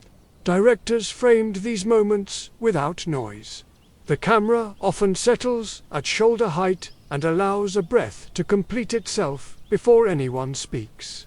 That visual grammar teaches a kind of bravery most people can afford. Courage can be an ordinary tone of voice. It can be a hand that does not let go. It can be the decision to study after a hard day, because learning is the promise you made to your future self. Curiosity hums like a laboratory lamp. It is the reason the library never sleeps and the reason wands behave like partners rather than tools. The crew honored this by giving every book and map a history you could feel. Margins carried notes only the camera would ever read. Latches clicked with the satisfaction of good engineering. When an object reveals a secret, it does so politely, as if rewarding the viewer for paying attention. Curiosity is the pact between maker and audience. If you look closely, the world will answer kindly. Belonging is the castle's favorite subject. The sorting ritual teaches that you arrive as yourself, and then become more yourself among people who share your best instincts. The films underline this with color and light. Common rooms where palettes that feel like shelter. Music repeats familiar intervals until they function as a welcome. Actors who began as children were allowed to grow at the pace of real life. So the very shape of a shoulder or the sound of a laugh carries the message that becoming is a process. You belong while you are still becoming. The school never asks you to finish before you begin. Memory keeps a cabinet in a quiet office where thoughts can be decanted and seen with fresher eyes. It is a gentle way of saying that reflection is part of courage. The films make space for this by letting silence do its work. Editors leave a beat for the audience to breathe. Composers hold a note that lingers like a page turned carefully. The lesson is simple and kind. You may set something down for a moment. You may return to it when your hands feel steadier. Mercy is the final lantern and perhaps the softest. It lives in spells that mend, in lights that guide, in teachers who change the rules when the rules forget their purpose. The production mirrored that ethic in practical choices. Creatures that could have roared were taught to blink first. Stunts were designed with safety as the first principle so that wonder never required harm. Even the coldest scenes were warmed at the edges by a joke, a scarf, a lamp that behaved like a small sun. Mercy is a design choice that becomes a mood and then becomes a habit. All these themes braid together and make the school feel as if it were learning alongside its students. Friendship carries fairness to the table. Courage protects curiosity. Belonging gives memory a place to rest. Mercy keeps the light on. You can feel this braid in the way a scene begins with ordinary business and ends with a truth that does not need to announce itself. The castle teaches values without lecture. It teaches by arrangement and rhythm, and the reliable return of faces you trust. Now the lanterns dim to a steady glow, and the corridors grow quiet again. We have gathered the lessons in our pockets like smooth stones. Ahead waits the final stretch, a slow closing ritual that walks the halls one last time, thanks the rooms for their patience, and leaves a little space for tomorrow to find us. The castle has folded its lamps, the corridors have learned their hush, and our long tour has set its tools neatly back on the workbench. We stand at a kind threshold once more, not between platform and train this time, but between reflection and invention. On one side is everything we have explored: lore, music, craft, places, and people. On the other is a quiet room where imagination keeps a small desk ready. We are now stepping into an original, gentle fanfiction set after the years you know, written to sit comfortably beside canon and to honor the school's patient heart. There will be no spoken lines. The tale will move in images, thoughts, and small actions, the way portraits tell stories when the hall is empty. The pace will remain slow and sleep-friendly, favoring atmosphere, kindness, and careful detail. Think of this as the castle inviting us to stay a little longer, to watch one calm night unfold the way a page turns itself.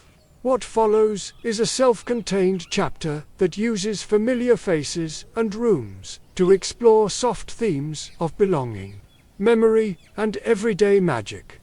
It is offered as affectionate homage, original in phrasing and scene, respectful of the world that inspired it, and written without dialogue so the night can keep its peace. Candles hovered in quiet ranks, their small flames steady enough to make the long tables look like rivers holding stars. Platters had been cleared to crumbs and gloss, goblets stood half full of reflections, and the enchanted ceiling had chosen a mild weather of indigo with a few patient constellations. The hall felt taller in the evening, as if it were exhaling after a well-kept day. 3 visitors sat together near the center of the room, comfortably anonymous among teachers and 7th years, lingering over last notes and last bites. A narrow stack of parchment, a fountain pen, and a few quiet keepsakes rested between them. A folded map with softened creases, a wand polished by habit, a small tin that once held sweets and now guarded paperclips and luck. Their shoulders carried the ease that arrives only in places that remember a person kindly. The post arrived not as a flurry, but as a single certainty.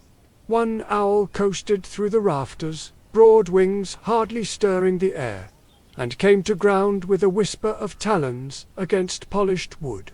Its feathers held a winter sheen, and its eyes reflected the candles as if they, too, were letters to be delivered. Tied to the owl's leg was a narrow ribbon and a rectangle of heavy parchment that looked as though it had been stored for years against just such an evening. The seal was not a crest, but a small pressed emblem of a lantern inside a ring of time marks. Wax met thumb, ribbon loosened, and the message unfolded with the tidy authority of an old ledger. The handwriting felt familiar in a way that did not quite belong to any one person. It suggested corridors and bells and notices pinned with exacting care. The words themselves were simple. A light in the clock tower had dimmed without cause, and the school would be grateful for a visit to discuss what kindness might restore it. The owl waited long enough to be certain the note had been understood, then lifted again with a private rustle and disappeared into the comfortable dark above the beams. Around the hall, nothing obviously changed. Laughter continued in low currents. Professors compared schedules with the discretion of veterans, and a few first years practiced the art of appearing unimportant when bedtime loomed. Yet the air near the visitors gained a new attention, the way a room does when an old habit suddenly has work to do. Across the high table, a stern figure noticed the seal in passing and allowed the faintest inclination of approval. Farther along, a cap with a brim like a knowing smile sat motionless among accounting ledgers and quills, as if listening. Portraits in the walls shifted their weight, the oil equivalent of leaning in. Even the candles seemed to burn a fraction clearer, as though the hall took pride in a message that sounded like housekeeping and felt like ceremony. The three friends read the note again, each catching a different line first. One saw the clock tower and imagined gears behaving with good manners. Another saw the word lantern and thought of hands offered and kept. The third felt the weight of a phrase that did not ask for a spell but for attention. Between them, the folded map softened a little more, as if it had overheard its name without being summoned. The hall provided what was needed without anyone asking. A space opened in the flow of students so that chairs could be pushed back without bumping a knee. A side door remembered to unstick itself with quiet timing. Footsteps discovered they could be silent without effort. As they stood, that old and loyal awareness settled over them. The school was not calling for heroics. It was calling for care. They left the long table as if rising from a familiar bench at a familiar station. A last glance toward the ceiling found the same mild night waiting. The banners along the walls moved not at all, and yet they seemed to approve.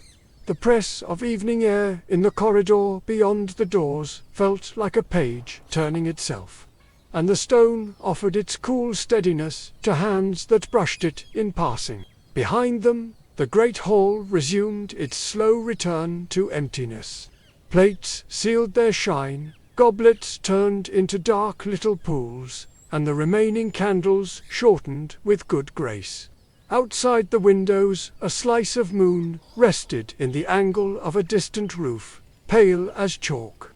Somewhere above the eaves, the clock measured a minute with the confidence of an instrument that has never rushed. The parchment folded once more and disappeared into a pocket.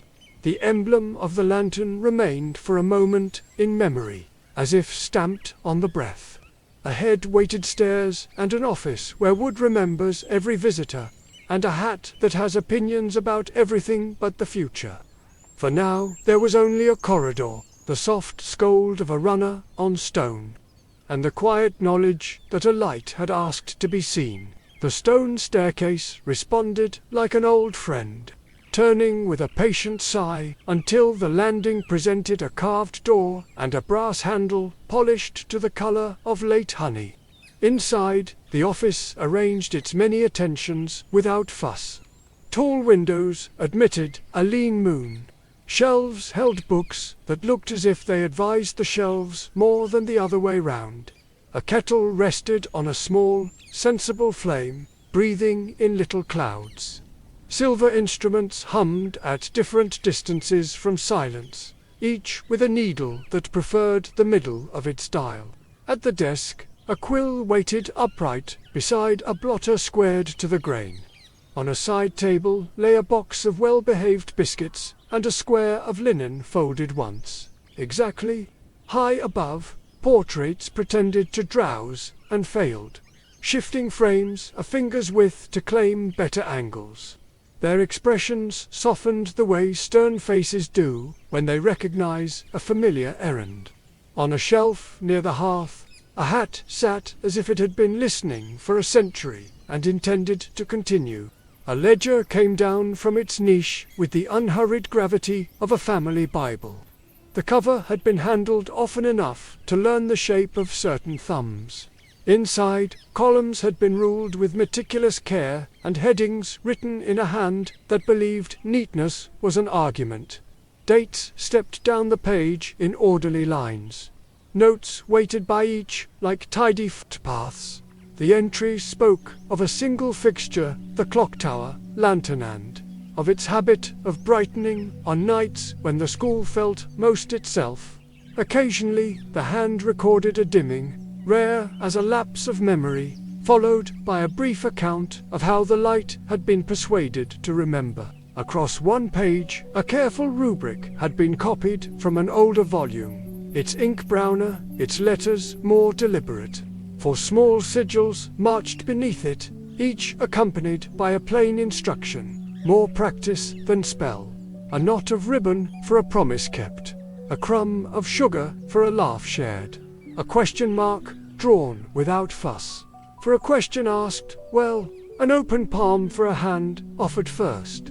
Margins held confirmations from years when such tokens had been gathered, carried up the stair, and touched to the lantern's iron each time, followed by a note about warmth returning to the glass.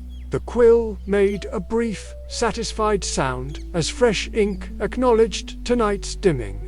A saucer took a cup with the discretion of someone closing a door quietly. The portraits conferred without words, exchanging look for look, until a consensus drew itself across the room like a soft shawl. The hat lowered its brim by the smallest degree, the slow nod of a judge who prefers cooperation to verdicts. The ledger allowed one more page to turn and revealed a sketch of the clock tower mechanism.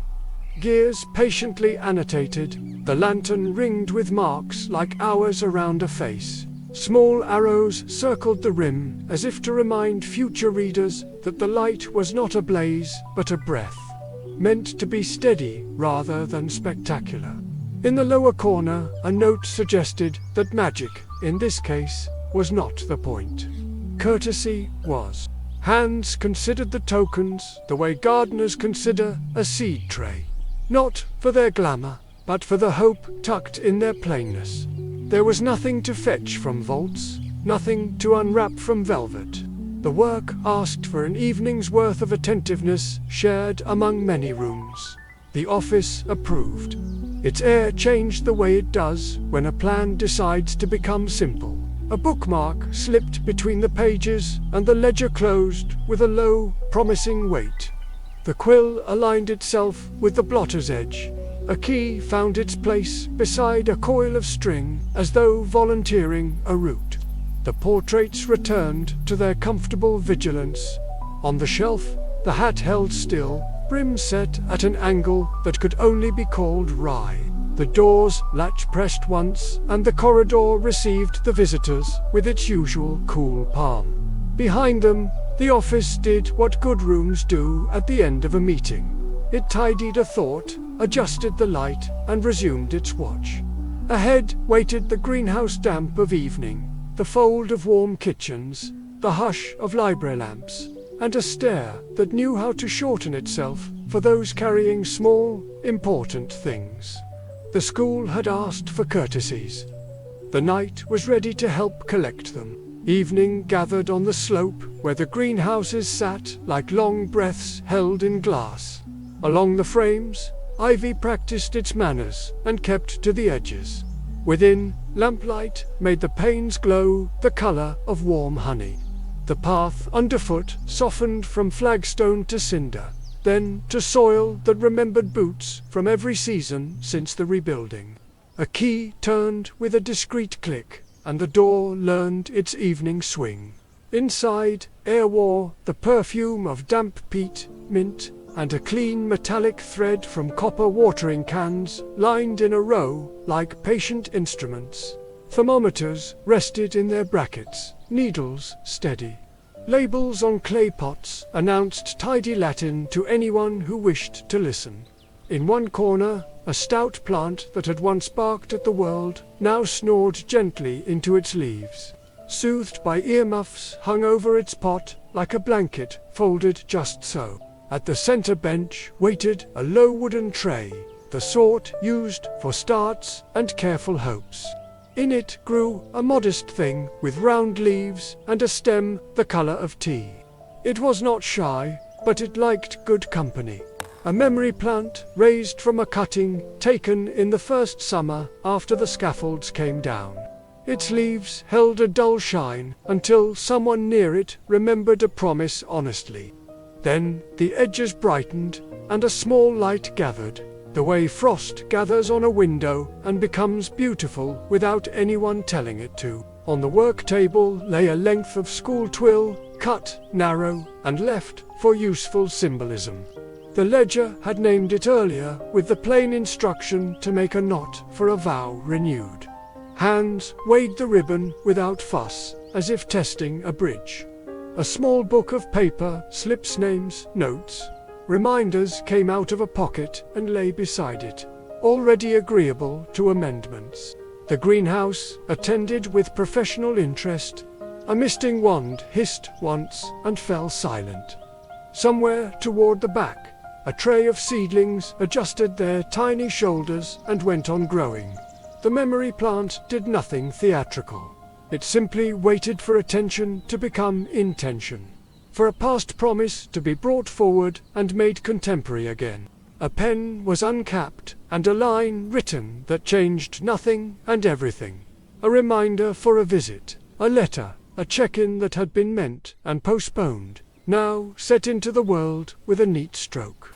The slip folded, not to hide, but to keep its shape. The ribbon accepted a firm, simple, no flourish. Only certainty, and the knot touched the rim of the tray with the same care one uses to wake a friend. The plant responded like a page warmed between hands. Leaf margins brightened from tea to apple, then to the palest suggestion of gold. From the shallow cup of the newest leaf, a mote separated itself from color and rose, no bigger than the flame of a match taken by surprise. It hovered at thumb height, considered the faces in turn, and learned them. In its soft light, the wet soil looked like polished wood. The copper cans looked briefly like bells. Nothing more was asked of the room. Tools returned to their hooks. A stray bead of water marched down a pane and forgot to be cold. The tray reclaimed its quiet posture, satisfied that the evening had produced more than mist. Outside the door, the slope kept its twilight, and a hedgehog conducted important business in the weeds with the solemn clatter of dry leaves. The mote drifted toward the open greenhouse door and waited like a courteous guide. As the latch settled, the glass reflected a small procession. 3 figures, a knot of ribbon tucked away beside a folded note, and a new light that had decided to follow.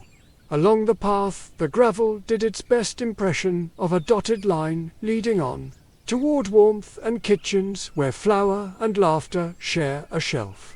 Behind them, the greenhouse resumed its low music. Thermometers minded their marks. Leaves exhaled. Earmuffs kept their post. In the fading gold of the panes, the first kindness of the night had been collected. Not as a spell, but as proof that a promise renewed is a lamp turned slightly higher. The kitchen welcomed them like a hearth that had been expecting extra chairs.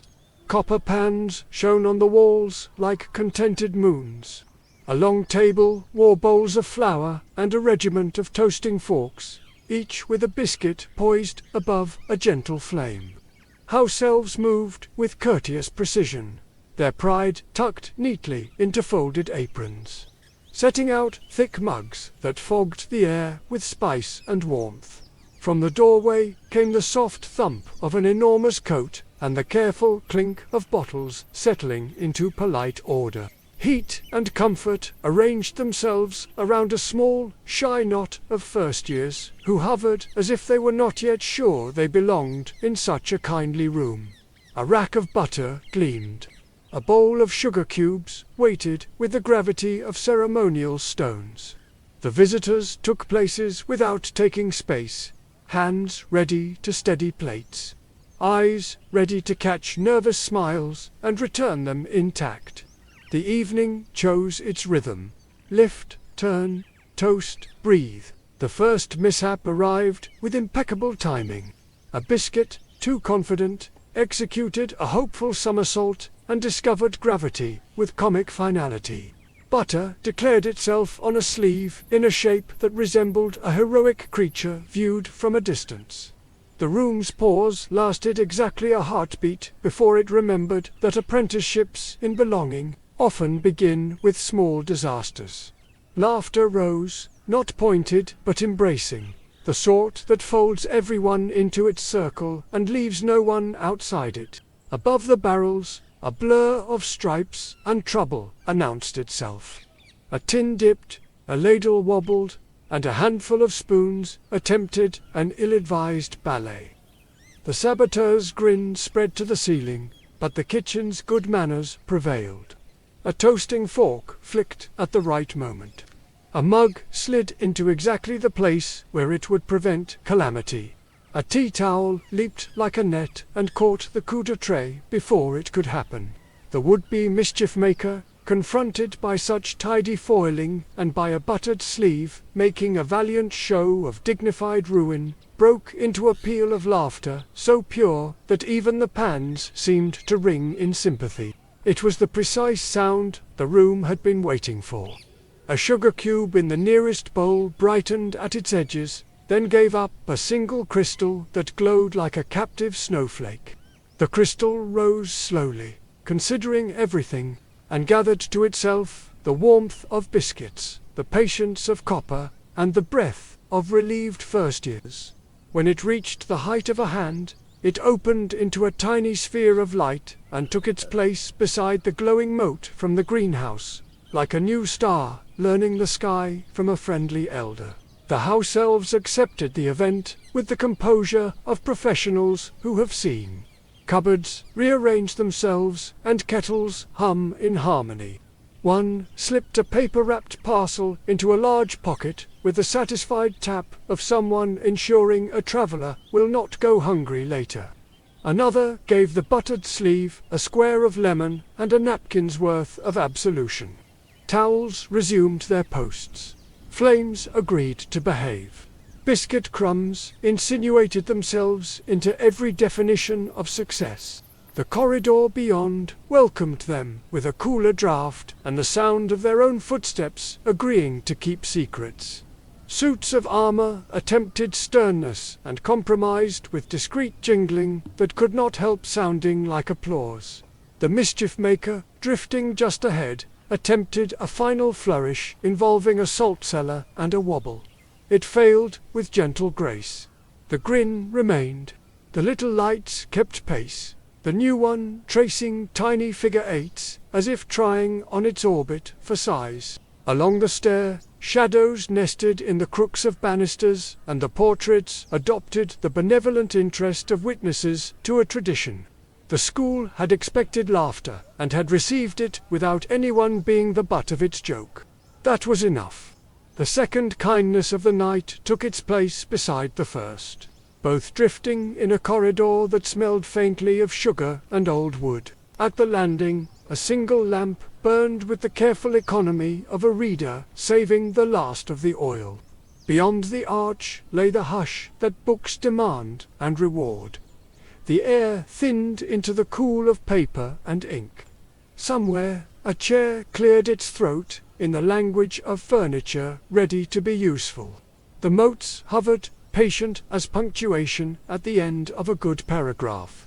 The next kindness would belong to questions, and the library was already listening. The library received them with the quiet satisfaction of a place that has already put everything in order. Lamps wore small halos. Dust drifted like polite snow in the slant of their light. Rows of spines exhaled the faint perfume of ink, leather, and thread.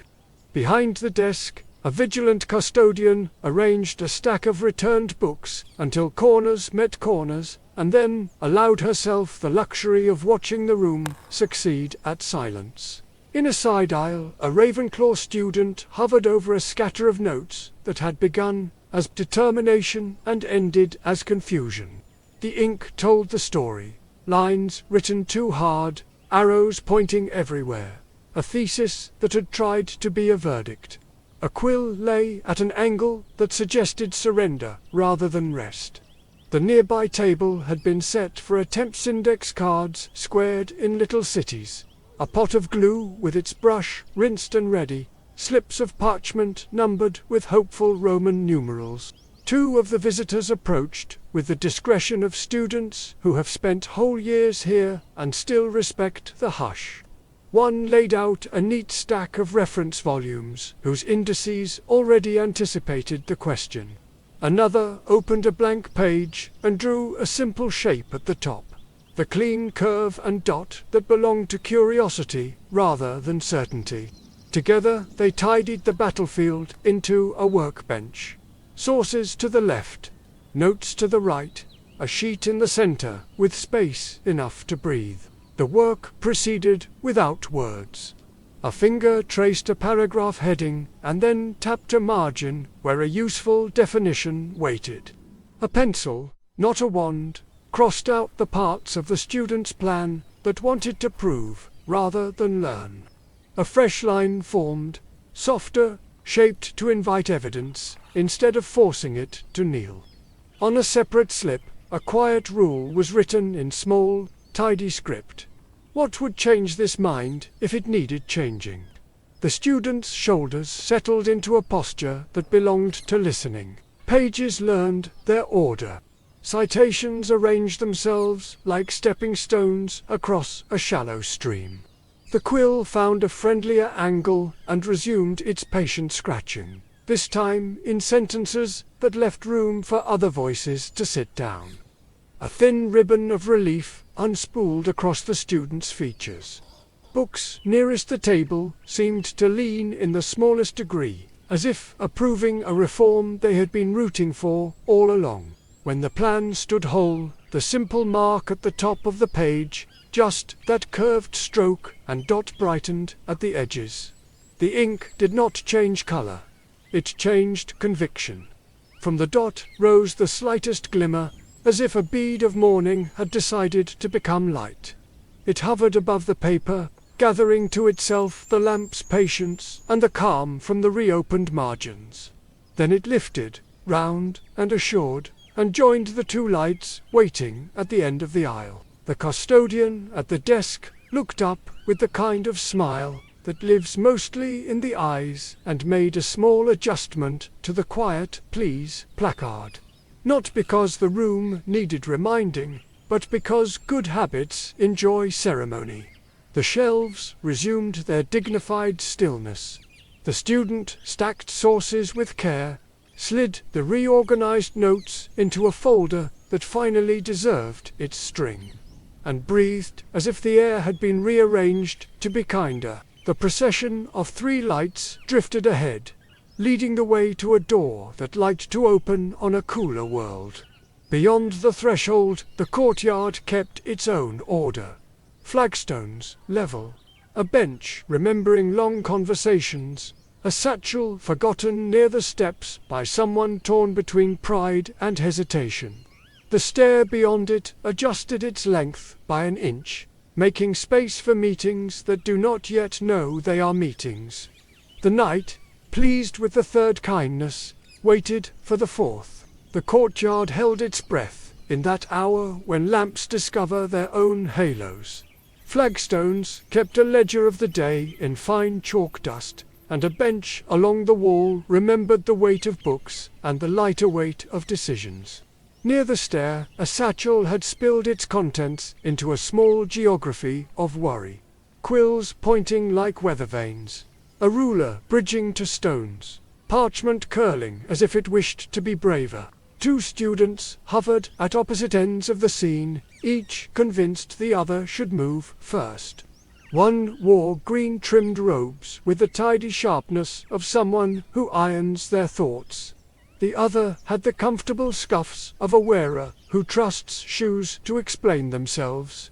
Both looked at the satchel the way people look at rain they are almost ready to admit is beautiful. The visitors slowed without ceremony. A wand tip coaxed the nearest parchment flat so the ink would not smudge its own good sense. A hand righted the ruler and set it square. Another hand, broad and sure, lifted the satchel to a respectful height so the reassembly could proceed as an invitation rather than a correction. The bench shifted its shadow just enough to make room for 2 sets of knees to kneel at once. The students' careful hands arrived in the same heartbeat. Fingers hovered, changed their minds about whose book was whose. Hovered again, and then, as if the courtyard itself had cleared its throat, reached together, the ruler slid home with a sound like a page being turned. Quills sorted themselves into a truce. The satchel rediscovered its shape and accepted each item as if the order had been its idea all along.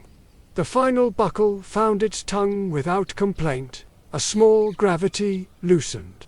Shoulders remembered a better posture. The first to stand offered space on the stair without the awkwardness of intent. The second accepted with the grace of someone who recognizes the shape of a favor even when it is wearing practical shoes.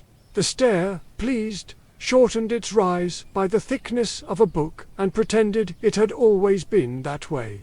From the ironwork of the handrail, a glimmer unlatched itself. It was the smallest of the night's lights, no larger than a teardrop that had decided to be happy. It considered the 2 students, circled once as if to sign a receipt, and then drifted toward the 3 visitors, where it learned the orbits of its elders and took its place beside them. 4 lights now, moving together with the unassuming assurance of a constellation that knows its story. The courtyard resumed its ordinary talent for shelter. The bench recovered its quiet. The flagstones forgot the crisis with the professionalism of stone. A breeze found the hem of a robe and arranged it into the suggestion of a bow. Above, the clock considered its next announcement and decided that the moment belonged to footsteps rather than bells. The stair to the clock tower presented itself with a modest tilt, inviting ascent. Through an archway, gears waited with the benevolent patience of old machinery, and higher still, the lantern kept its dim watch, a hollow ember, ready to be reminded.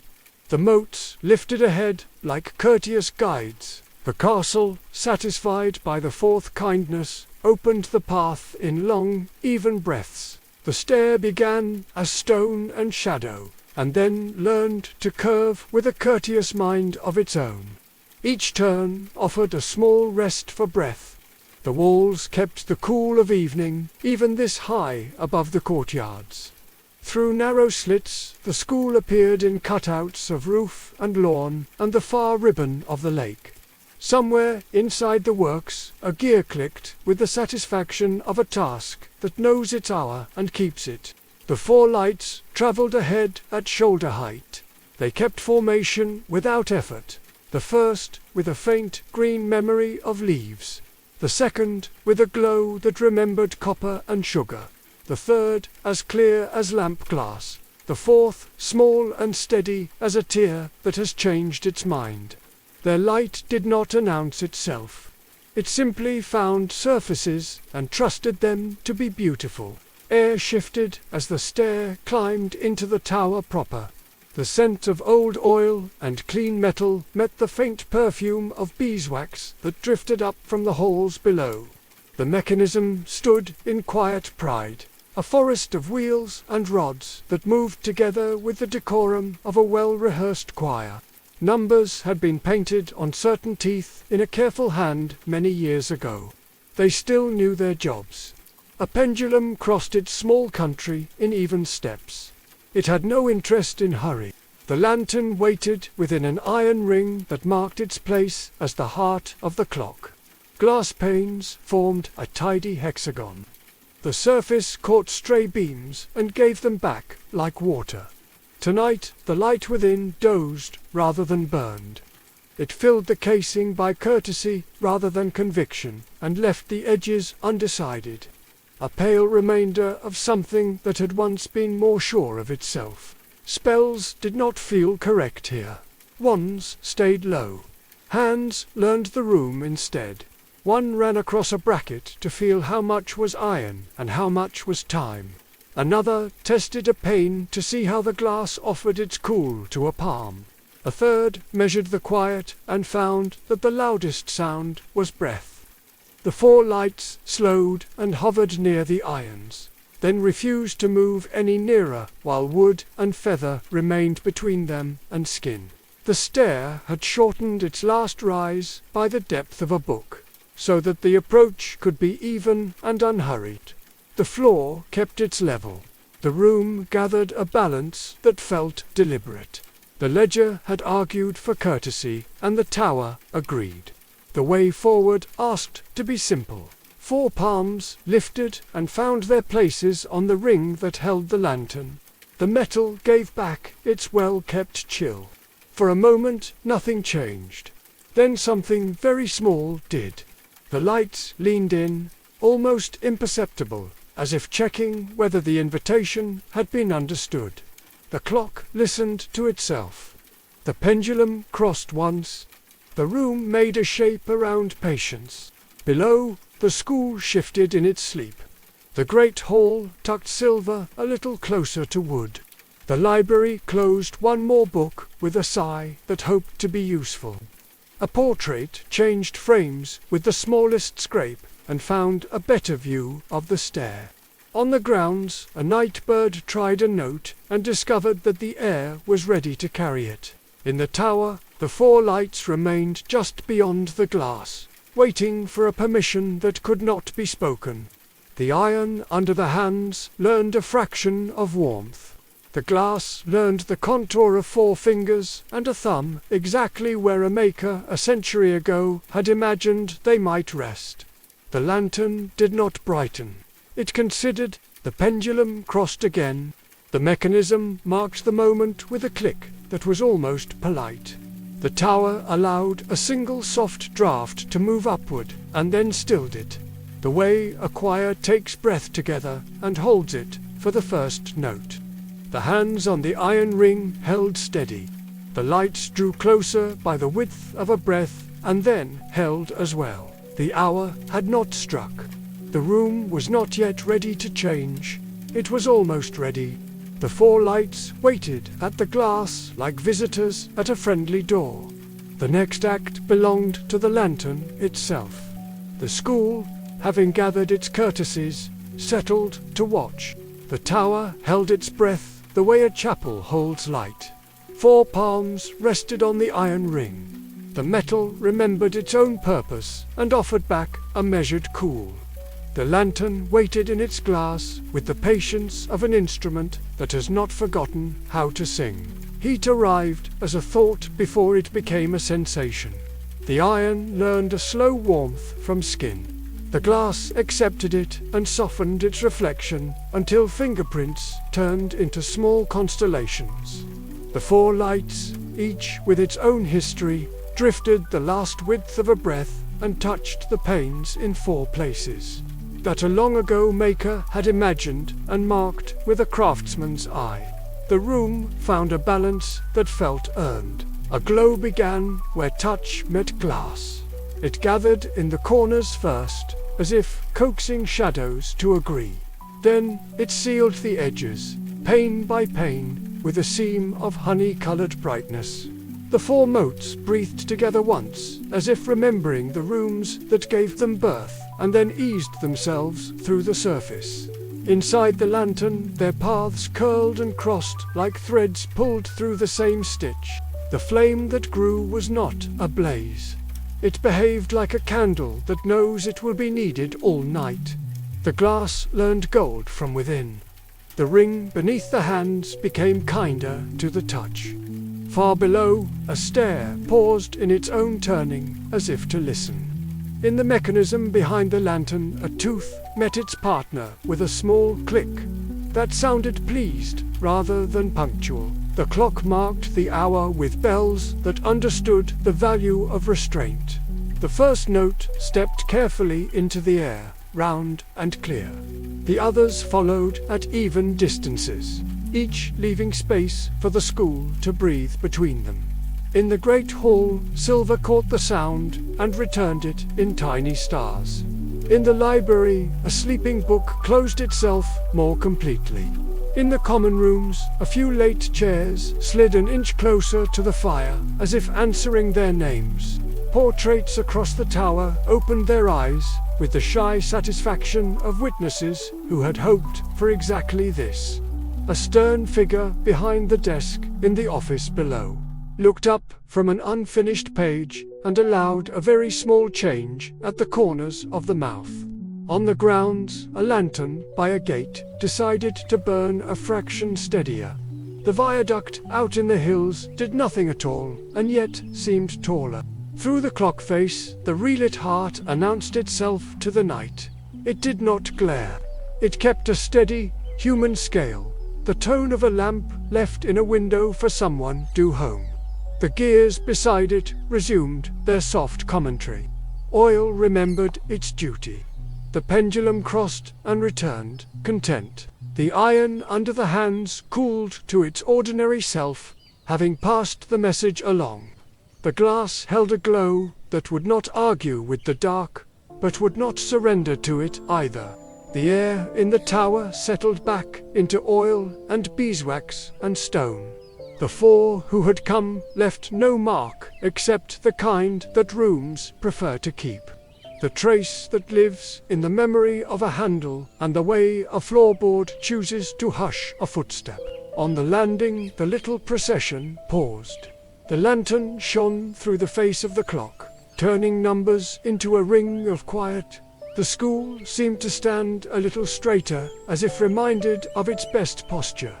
Down the stair, a key waited in a pocket beside a ribbon knot and a folded slip of promises. The route back led through corridors that had learned to feel finished. Behind them, the tower gathered itself for the long watch. The bell metal cooled by careful degrees. The gear teeth discovered again the pleasure of matching exactly. The new light kept its shape and offered it to the hours ahead. From the courtyard, the glow was visible through the glass as a breath you could see. The castle accepted the gift and promised to use it well. Morning arrived with the color of milk poured into tea. The clock tower lantern held its steady glow as the first birds traced small signatures across the sky. In the courtyards, the flagstones looked newly considered, as if the night had pressed each one into a better memory of where it belonged. The castle stretched in its quiet way and arranged the day. The great hall welcomed the rustle of early footsteps. Candles lifted their flames with good manners. Banners remembered their colors. At the high table, a ledger waited for a final note, which would simply state that the lantern had resumed its proper warmth, and that the hour had been kind to the school.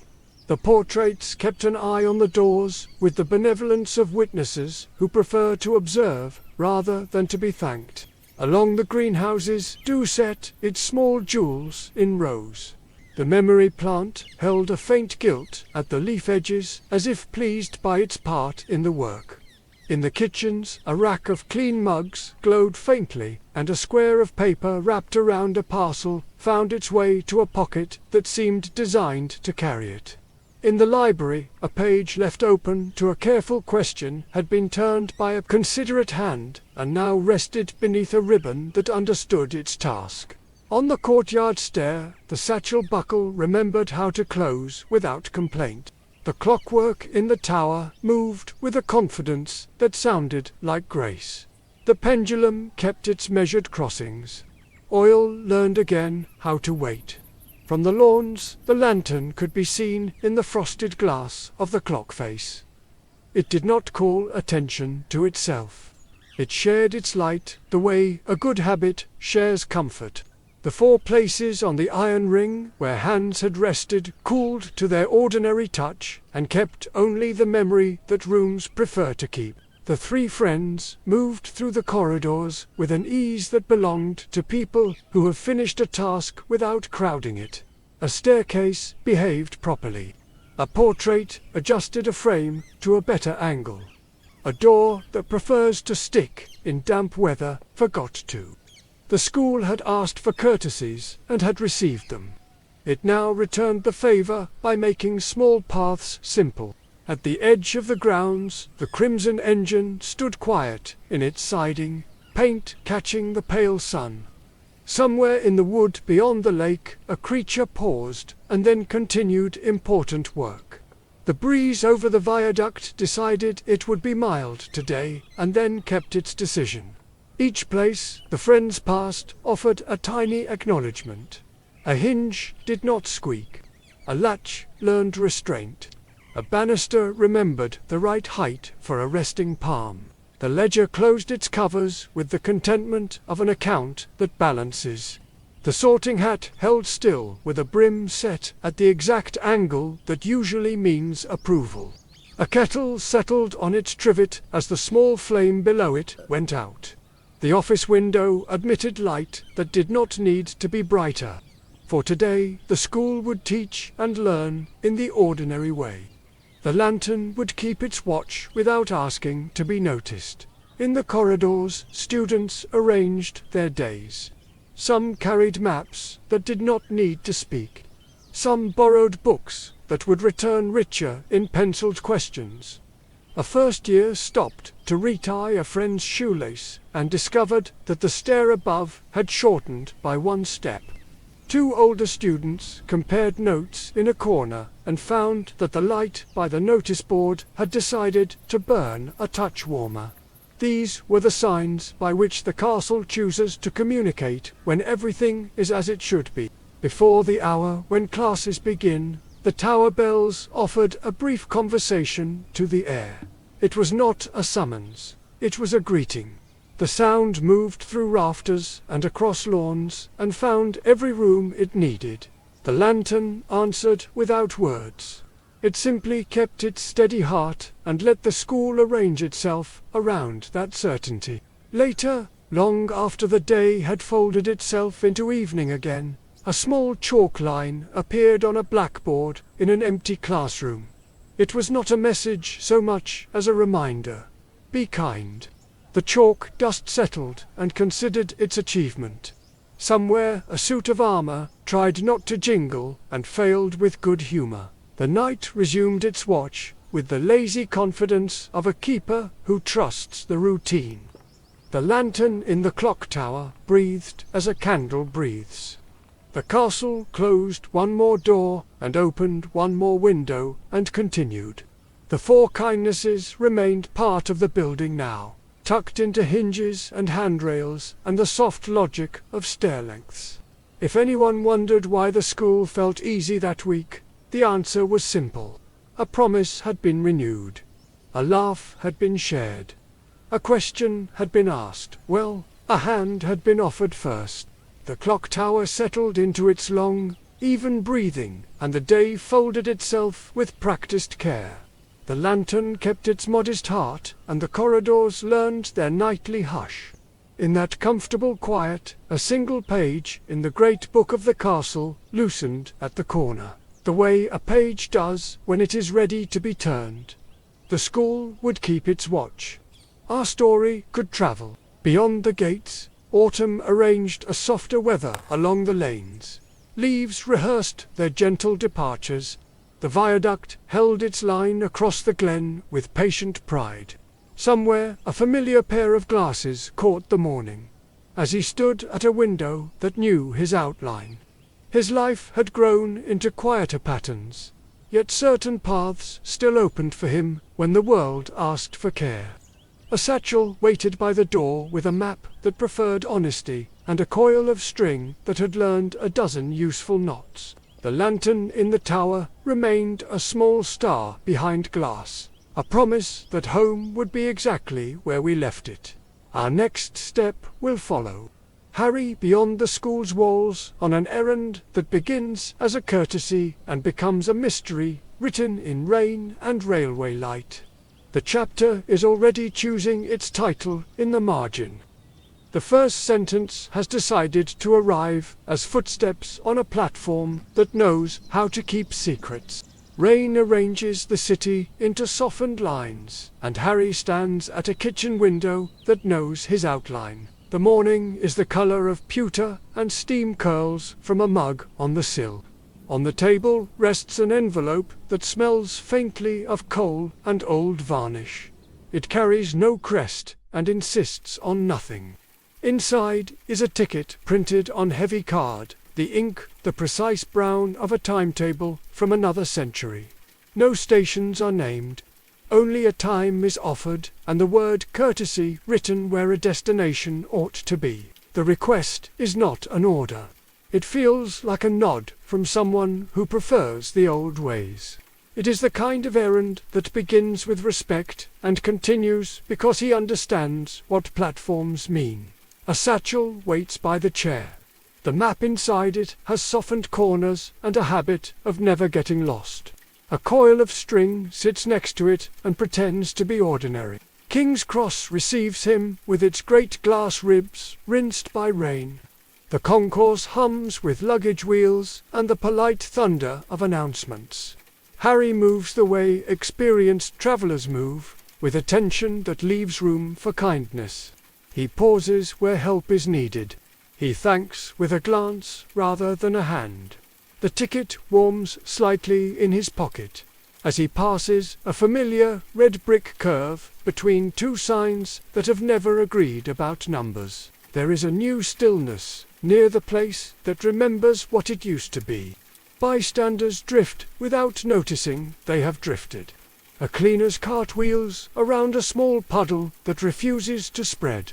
A metal post makes a sound more like a whisk than a squeak, as if flour had been stirred into air and forgotten to settle. The brick carries the sheen of rain, but keeps a dry patch the shape of an arch. Someone has chalked a small hopscotch nearby. The chalk resists the weather with the stubbornness of an idea that has chosen to stay. Harry does not reach for a wand. He uses the older craft of standing still and letting a place explain itself. The platform signs for 4 and 5 blink once together, a gesture so slight it might be a trick of light. The air holds a pocket of warmth that is not central heating. On the far side of the concourse, a station clock tests its chime and then declines to repeat it. The ticket in his hand shows no stations still, only that single word and a time that approaches without hurrying. He waits through the noon that feels like evening.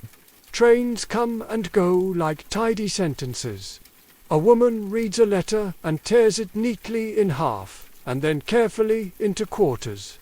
A child counts tiles and loses track at 20 and starts again with a smile. He notes the details as if they were lines on a map.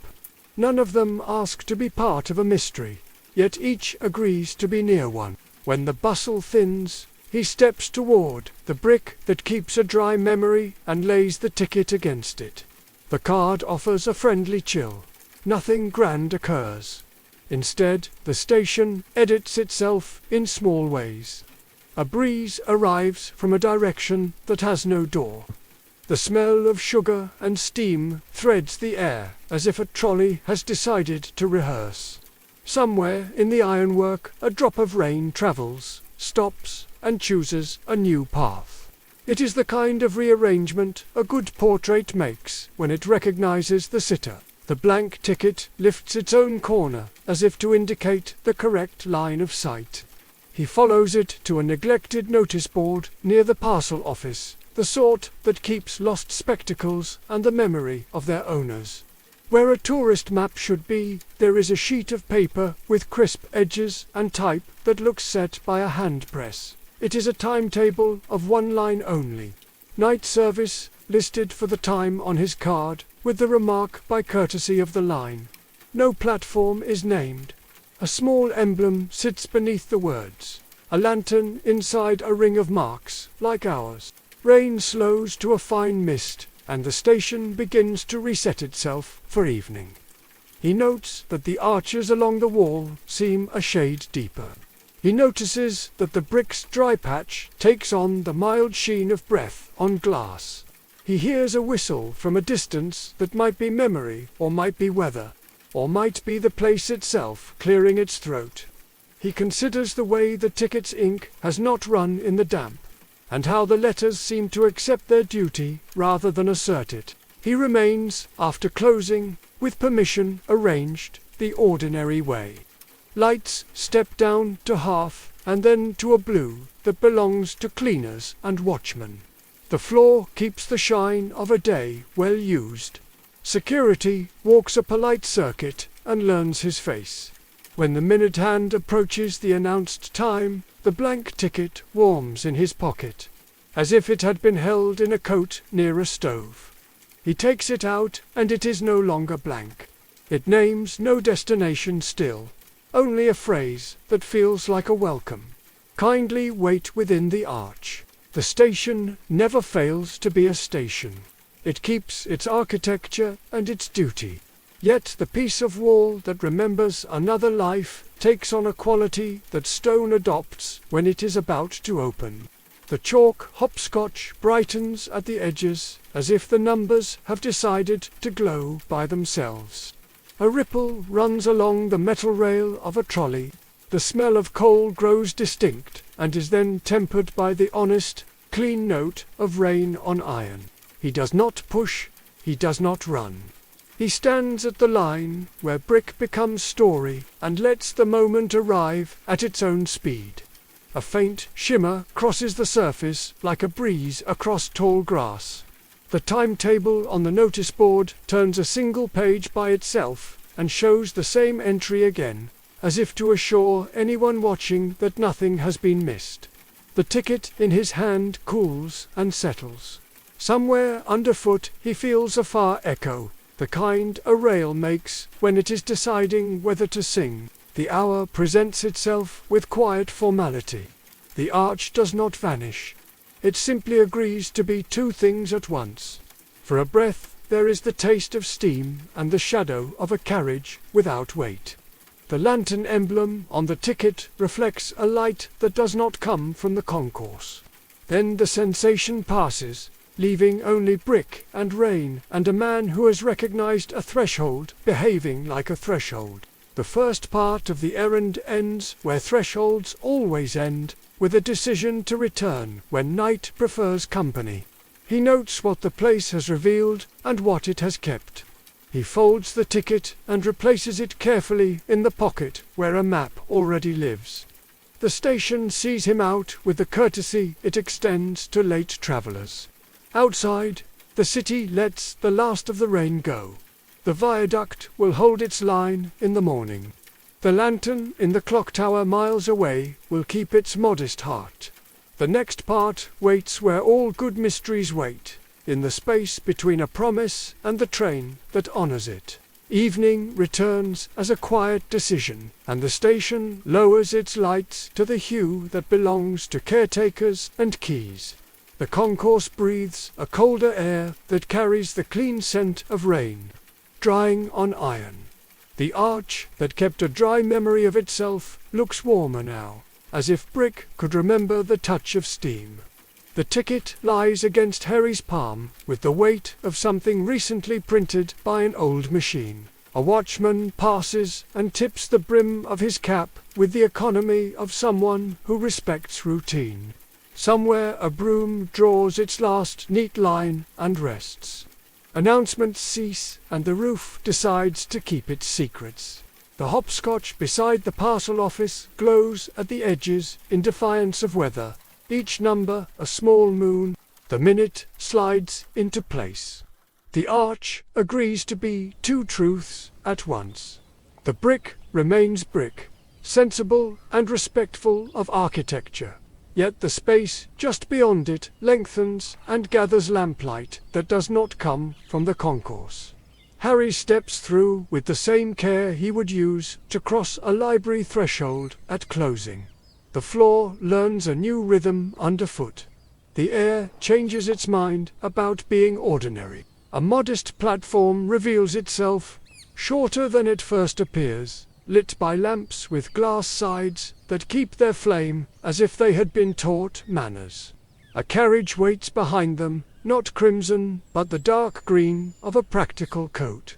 Its paint has the soft sheen that good instruments acquire. No crest declares itself on the panelling. Only a small emblem appears near the door, the same lantern within a ring of marks that the ticket carries. There is a conductor in a well-worn suit whose cloth remembers rain without complaint. His cap keeps its polish. He stands with the posture of someone whose authority is the shape of their patience. He does not ask for anything. He extends a gloved hand in the way one extends a chair. The ticket rests in that hand and returns with an invisible notch that nevertheless feels like approval.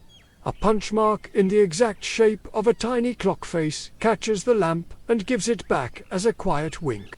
Inside, the compartment is trimmed in wood that has learned how to be warm. The bench has the right degree of give. The window is clean without being immodest about it. On the rack above sits a brown canvas mailbag secured by a practiced knot. A single brass number holds its shine with self-respect. The smell in the carriage is a courteous blend of coal held at a sensible heat and upholstery that has always behaved. The platform slides away with the composure of a page turned by a librarian. The night service travels more like a promise than a schedule. Rails sing in a key that belongs to after hours. Through the glass, the city treats lights as punctuation rather than words. A comma here, a semicolon there, a full stop where streets decide they have said enough for one day. Harry watches the window and lets it make a map. The carriage observes its small rituals.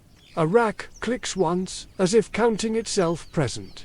A little drop of oil moves along a hinge and decides to rest where it can do the most good.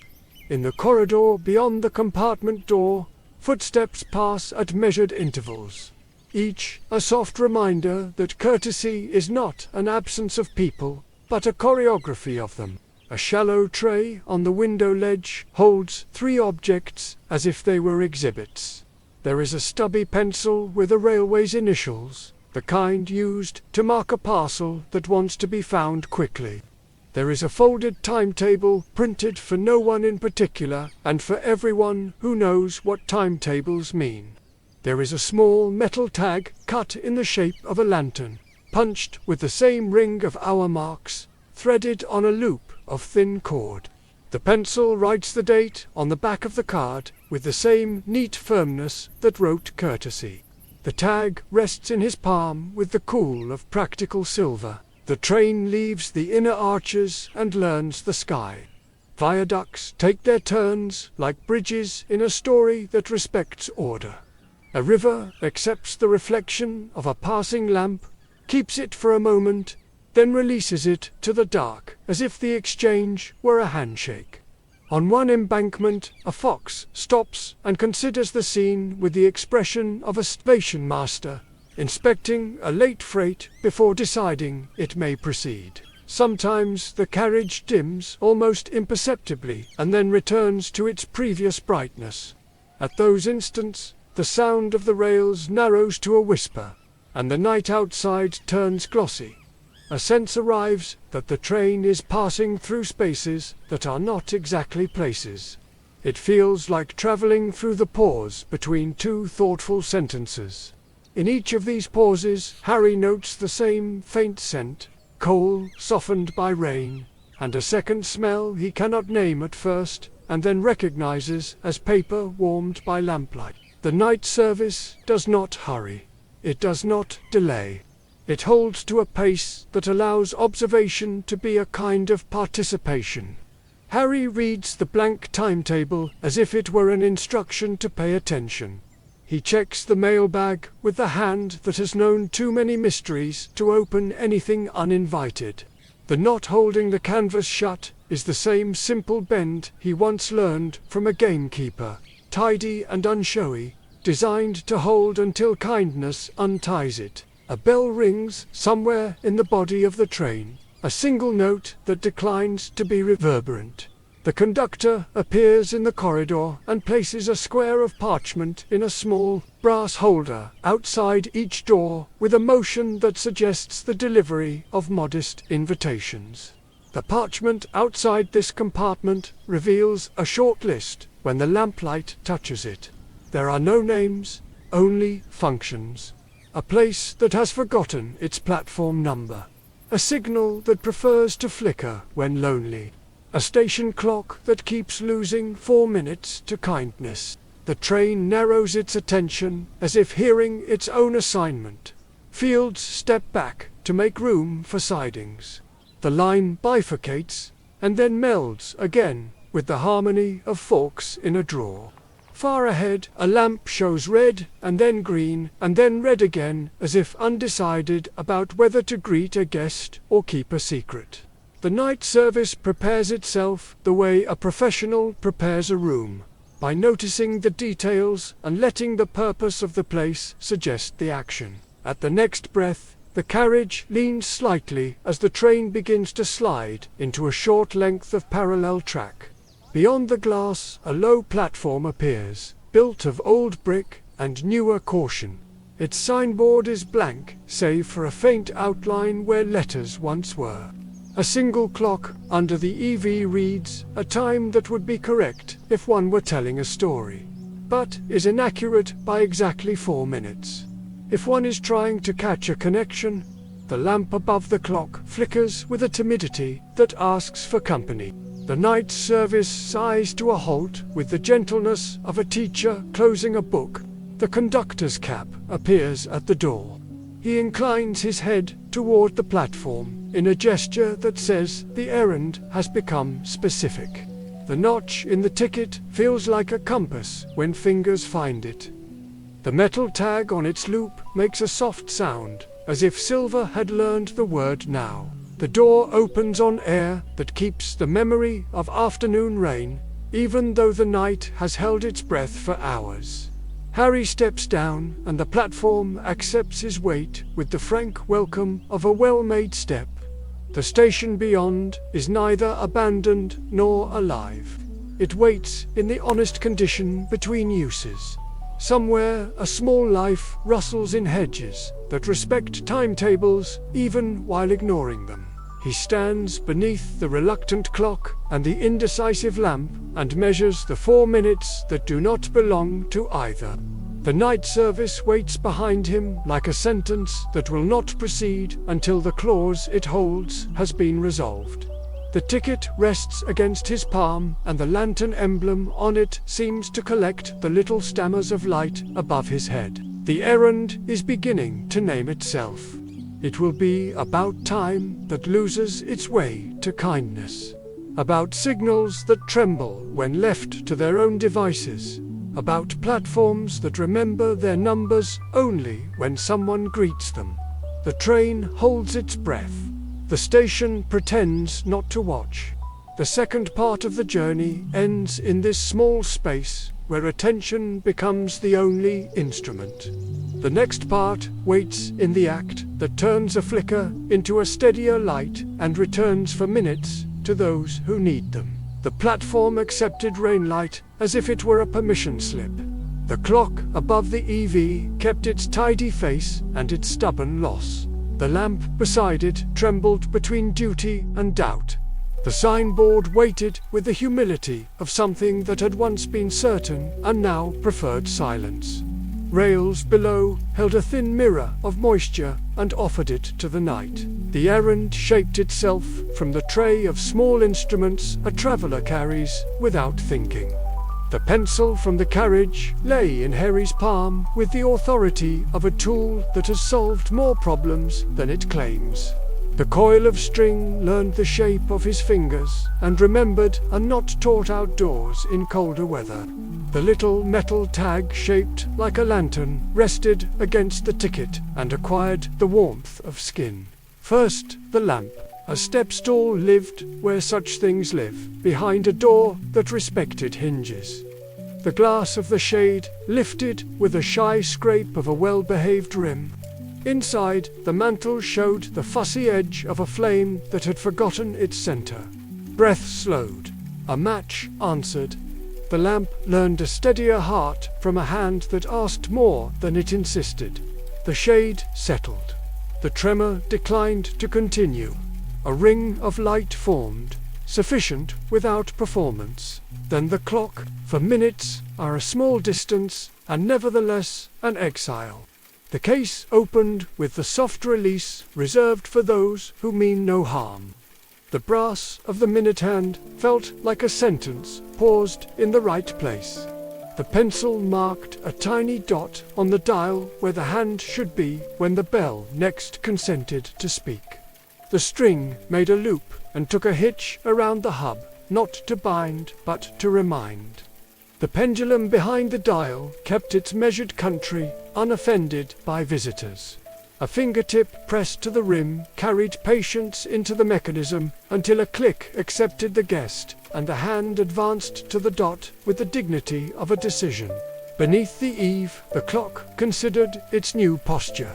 A drop of rain completed a long journey along the gutter and released itself without haste.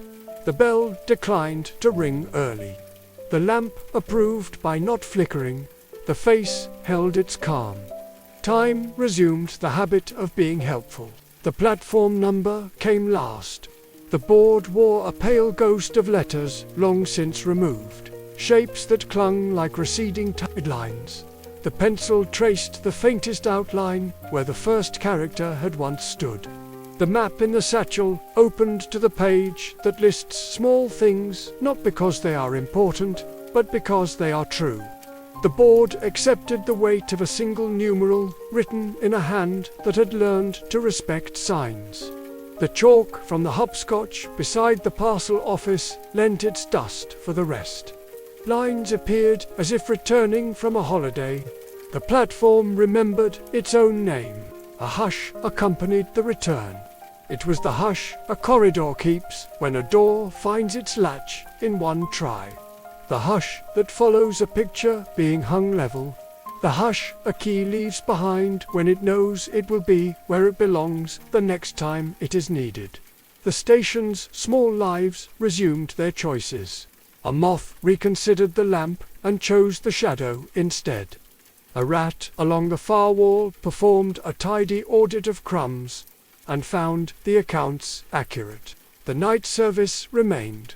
The conductor, a patient silhouette beyond the carriage glass.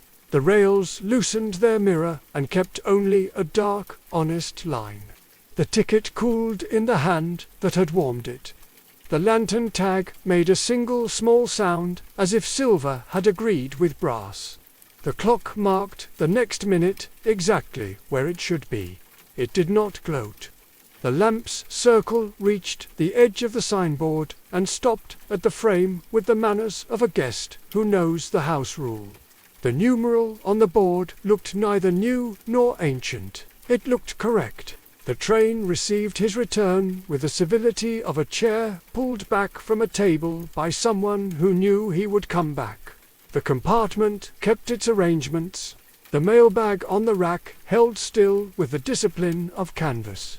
The pencil returned to the shallow tray with its point turned away from the glass to avoid scratches. The tag lay atop the timetable like a paperweight performing a small service. The platform drifted behind, useful again. Its clock entered back into the conversation of clocks. The night service gathered speed without hurry. Fields brought their dark to the window and offered it without complaint. The river that had kept a lamp's reflection earlier offered none now, and was content in that choice. Between places the train passed through its narrow country of pauses, those glossy stretches that felt like the hinge of a well-made book. In one of them the compartment lamp dimmed, and the blank timetable found new ink at the bottom of the page. The letters shaped themselves with the straight-laced confidence of a station master. One signal ahead, lonely at the margin of a long cutting. Lamp hesitant, duty unshowered, courtesy requested. The railway learned its curve. Banks rose into taller shadows. The line ran on a high shelf carved from a hillside, and then descended into a corridor of hedgerows that had not learned to be friendly with one another. At the far end of this green tunnel a single semaphore arm kept station over a small junction. Red held and held, then twitched, then returned to holding. The lamp glowed as if asking permission. The train slowed to a crawl. respectful of red and of the reasons red might have. The conductor passed the compartment door with the economy of someone on a familiar errand and paused. Not to instruct, but to confirm that the traveller who had mended clocks was the traveller who would now visit a signal. The brass punch in the ticket felt again like a compass point. The latch learned his hand. The step learned his weight. Ballast shifted underfoot with the familiar click and sigh of clean stone. The hedgerows kept their wind and their reserve. The semaphore tower stood with the posture of a figure that has been at its post too long without a story to tell. The lamp's glass showed a film of honest grime and a circle of fainter light than it could have offered had it been kept company. The kit for such work was as small as before. The pencil had no roll. String and cloth would be enough. The cloth became a square that learned the language of circles. The lamp opened to the same careful touch that had taught the platform lamp to stand its ground. Soot acknowledged and left. The wick accepted a trim. Oil moved like a thought down a narrow channel and found the place where flame needed it. The arm above the housing did not move. It wanted the promise first. Promises of this sort are made by conduct, not by speech. A hand on the metal post carried patience into iron. A linen fold on the lamp's pane carried a courtesy that glass understands. The lantern tag on its loop touched the lower bracket with the lightest tap, as if silver had a word to whisper to steel. The lamp answered with a warmer circle. The red became red without apology. The arm did not change. It did not need to. Its steadiness was its duty restored. The cutting held its breath a moment longer, then allowed it to go. Air moved. Leaves remembered that they have the right to show their undersides. The rails ahead gave back the tiny, particular sound of a circuit completed. Far behind, a repeater clicked in sympathy. The night service, still and listening, accepted the change without a flourish. The signal's certainty unclenched a fist that no one had noticed. The walk back to the carriage felt like the end of a well-done chore, rather than the conclusion of a mystery. The hedgerows kept their distance. The ballast agreed underfoot. The door learned his hand again. The compartment resumed his outline in the bench cushion with professional courtesy. The timetable acquired a second neat line that did not mention names or gratitude, only that the lamp had remembered itself. The night service lifted to speed with the gravity of a sentence concluding, well, the windows divided the dark into portions that could be kept. The mailbag made a small, satisfied adjustment against the rack's bar and settled. The pencil point remained sharp. The silver tag caught a lamp and returned it once more with restraint. In the narrow country between places, the lamp dimmed and brightened by a breath. The timetable cleared its surface and waited. The last part of the journey began to draw itself at the margin of the page, not as a list, but as a space that would require a different kind of care. The carriage kept its calm. The rails sang the note that means almost. The errand prepared to name its final act. The night service learned a gentler rhythm, as if the rails themselves had decided to whisper. Windows turned to ink and then to faint mirrors. The timetable on the ledge cleared its lines and became a pale field that invited one last entry. The small silver tag rested against the card and kept its quiet circle of marks that resemble ours. The train drifted through a tract that felt like the margin of a map. Warehouses kept their outlines without insisting on names. A yard lamp stood at the edge of usefulness, and did not mind the distinction. The carriages settled their weight and then lifted it again in small adjustments. That sounded like careful thought. The bell within the body of the train offered a single courteous note, and the conductor's shadow paused at the compartment door with the poise of a question that expects no trouble. The siding appeared without fanfare. Brick held its age well. A door of painted wood opened to an anteroom with a single lamp and a ledger on a stand. Pigeonholes lined one wall, each with a neat label that named a function rather than a person. One slot read for lights that have kept their promise. Another read for clocks that have remembered their minute. A third read for platforms that have found their number again. The air smelled of oiled hinges and paper that has been patient. The mailbag from the rack took its turn on the table.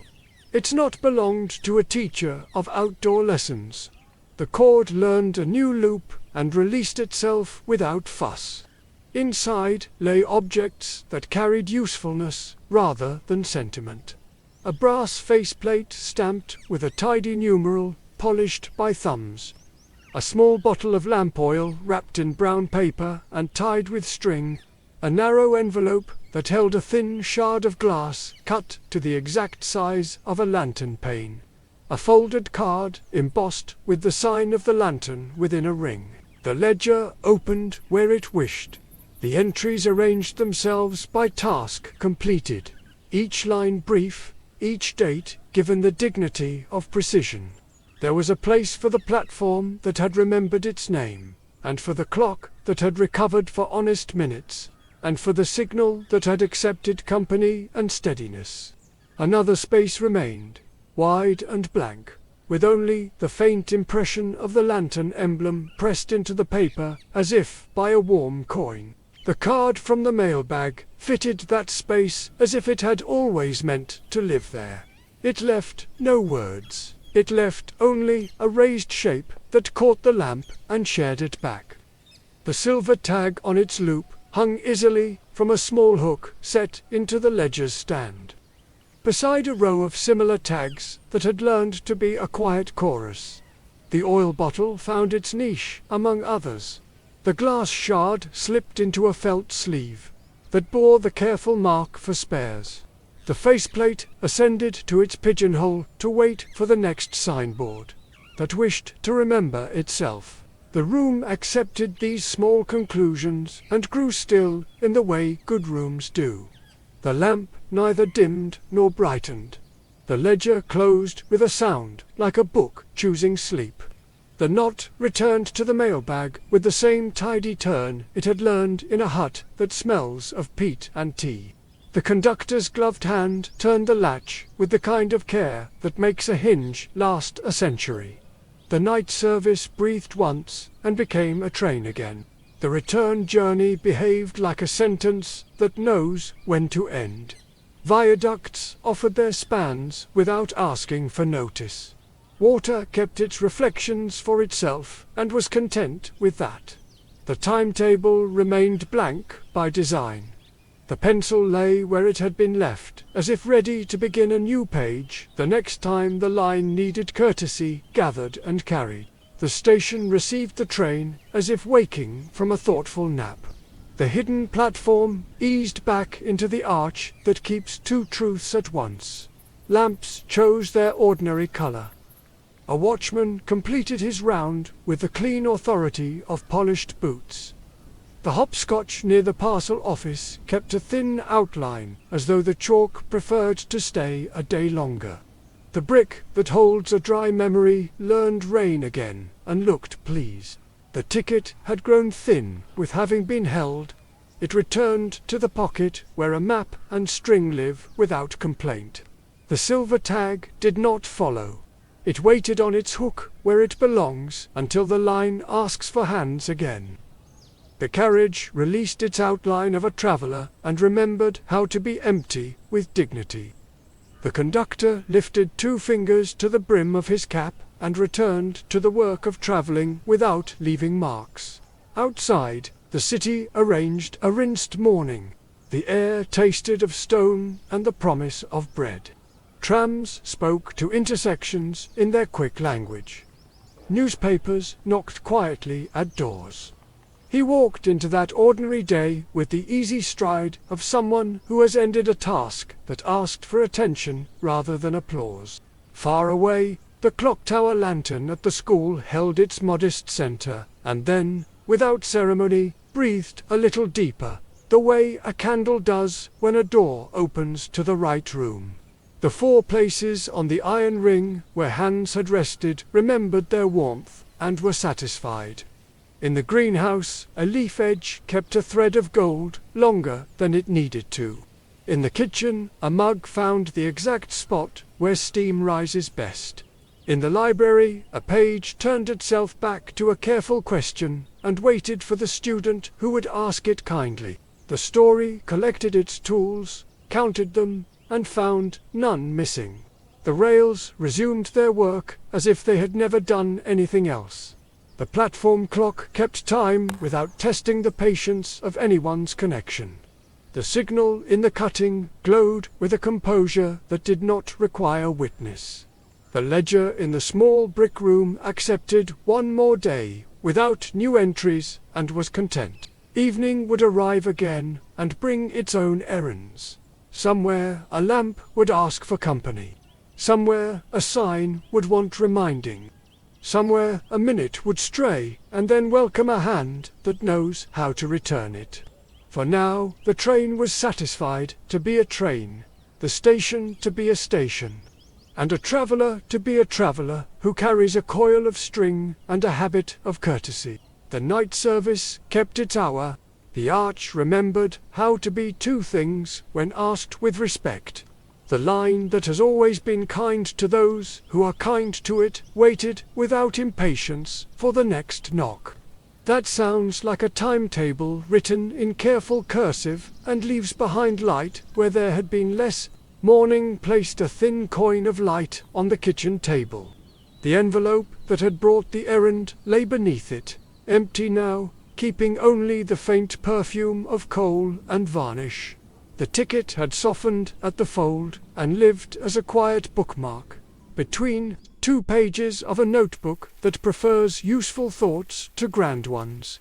A coil of string sat in its bowl with the confidence of a tool that will be needed again and does not mind waiting. The city rehearsed its ordinary music.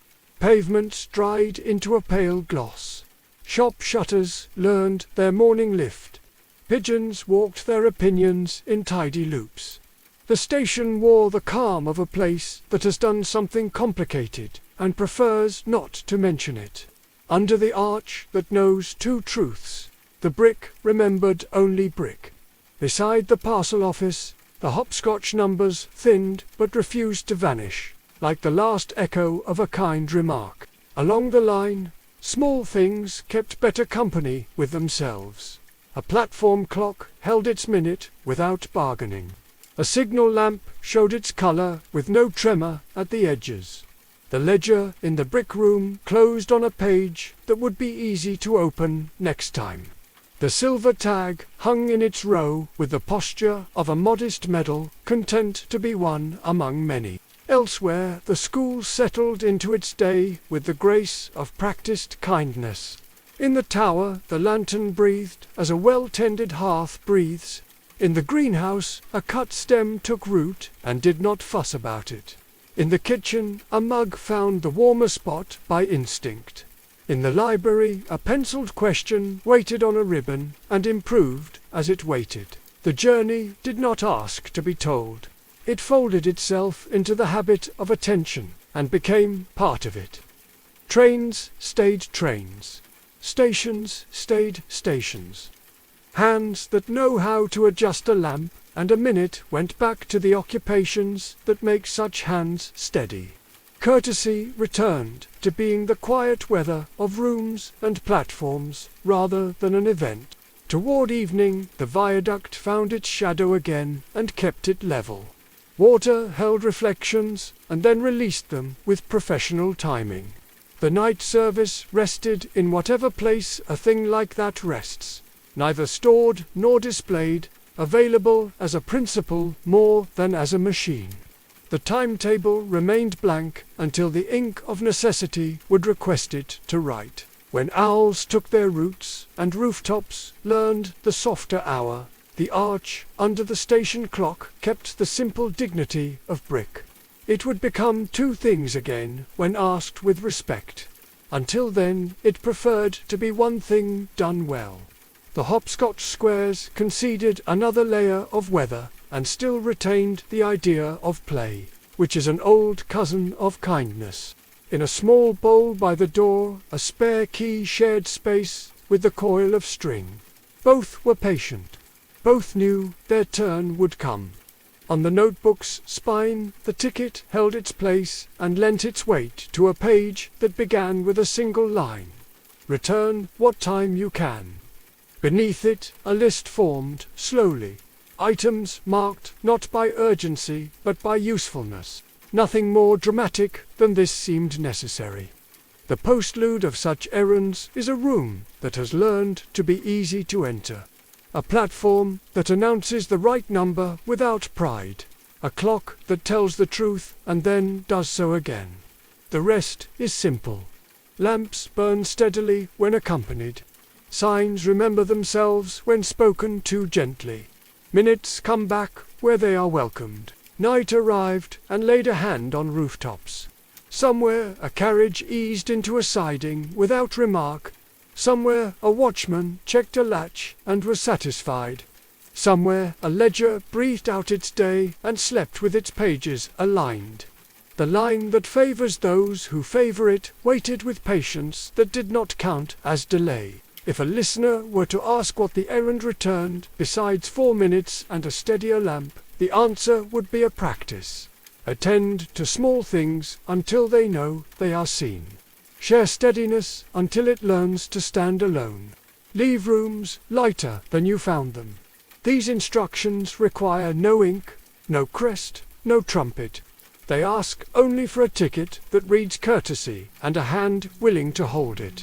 The city shifted into its darker constellations. The clock tower in the distance kept its modest star. The map on the hallway table rested. The coil of string did what string does best. The postlude ended where such endings like to rest, in a house that understands thresholds, a station that remembers promises, and a line that will be ready when the next knock arrives, sounding exactly like a timetable written in careful cursive. The journey began with a threshold that turned iron and steam into a promise. We walked slow corridors lit by careful music, watched workshops teach, wonder how to behave, and learned that a school can be a companion. When a story chooses patience over spectacle, the great tours taught a simple grammar. Objects keep opinions. Rooms remember courtesy. People grow where light is steady and expectations are kind. When the castle finally lowered its lamps, it left us with a pocketful of gentle laws that feel older than any spell. From that quiet came a smaller tale that sounded like the castle thinking aloud. A lantern in the clock tower dimmed, and the school asked for courtesies rather than charms. For kindnesses crossed for rooms and returned as for small lights. A promise was renewed at a greenhouse bench that smelled of damp peat and mint. Laughter was kept in a kitchen where copper behaved like moons, and first years learned that belonging begins with shared crumbs.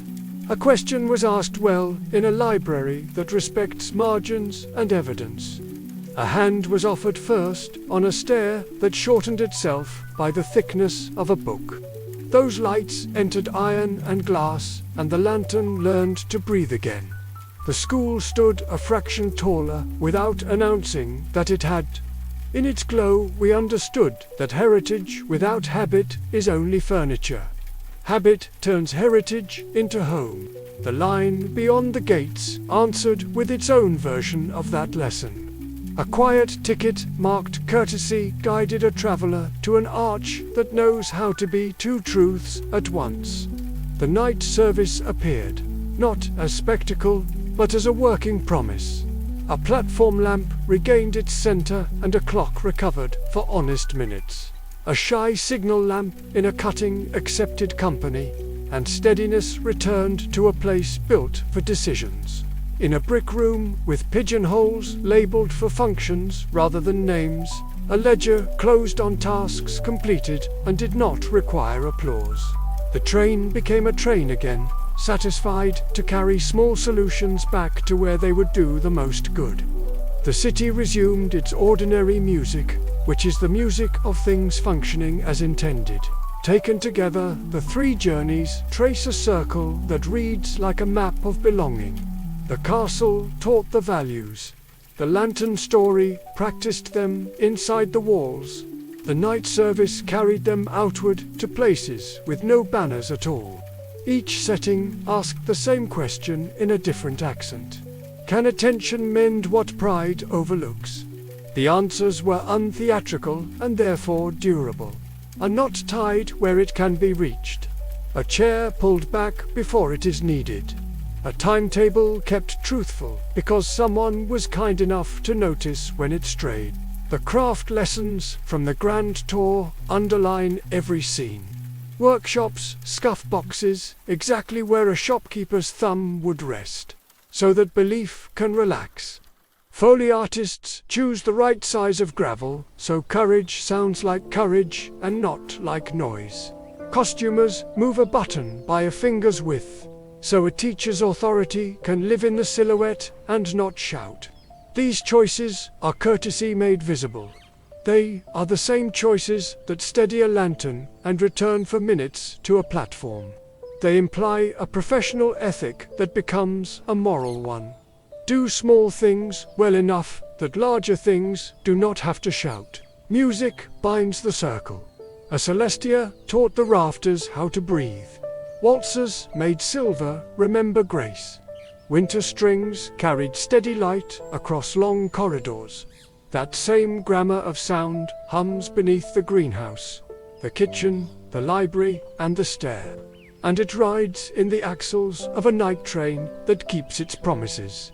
The rhythms agree even when they are quiet. You can hear it in the hush after a page turns, and in the single note a conductor allows when a carriage has something careful to do. Community completes it. Portraits nod and do not ask for thanks. House elves slide parcels into great pockets, and let pride hide in folded aprons. A watchman lifts two fingers to the brim of a cap, because routine is a kind of friendship. Fans sew linings that drape correctly, and scholars tidy footnotes that make ideas easier to share.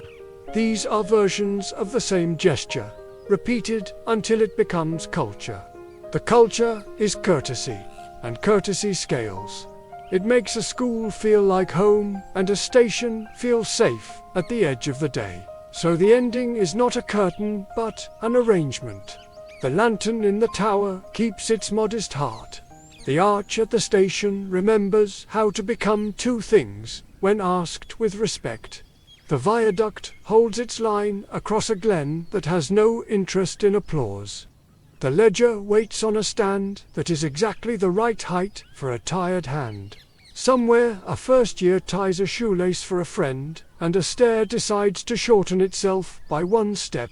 Somewhere a timetable tells the truth because someone returned 4 minutes to it and left no note. If a single sentence must hold the three parts together, it is this: belief becomes easy where care has been arranged in advance.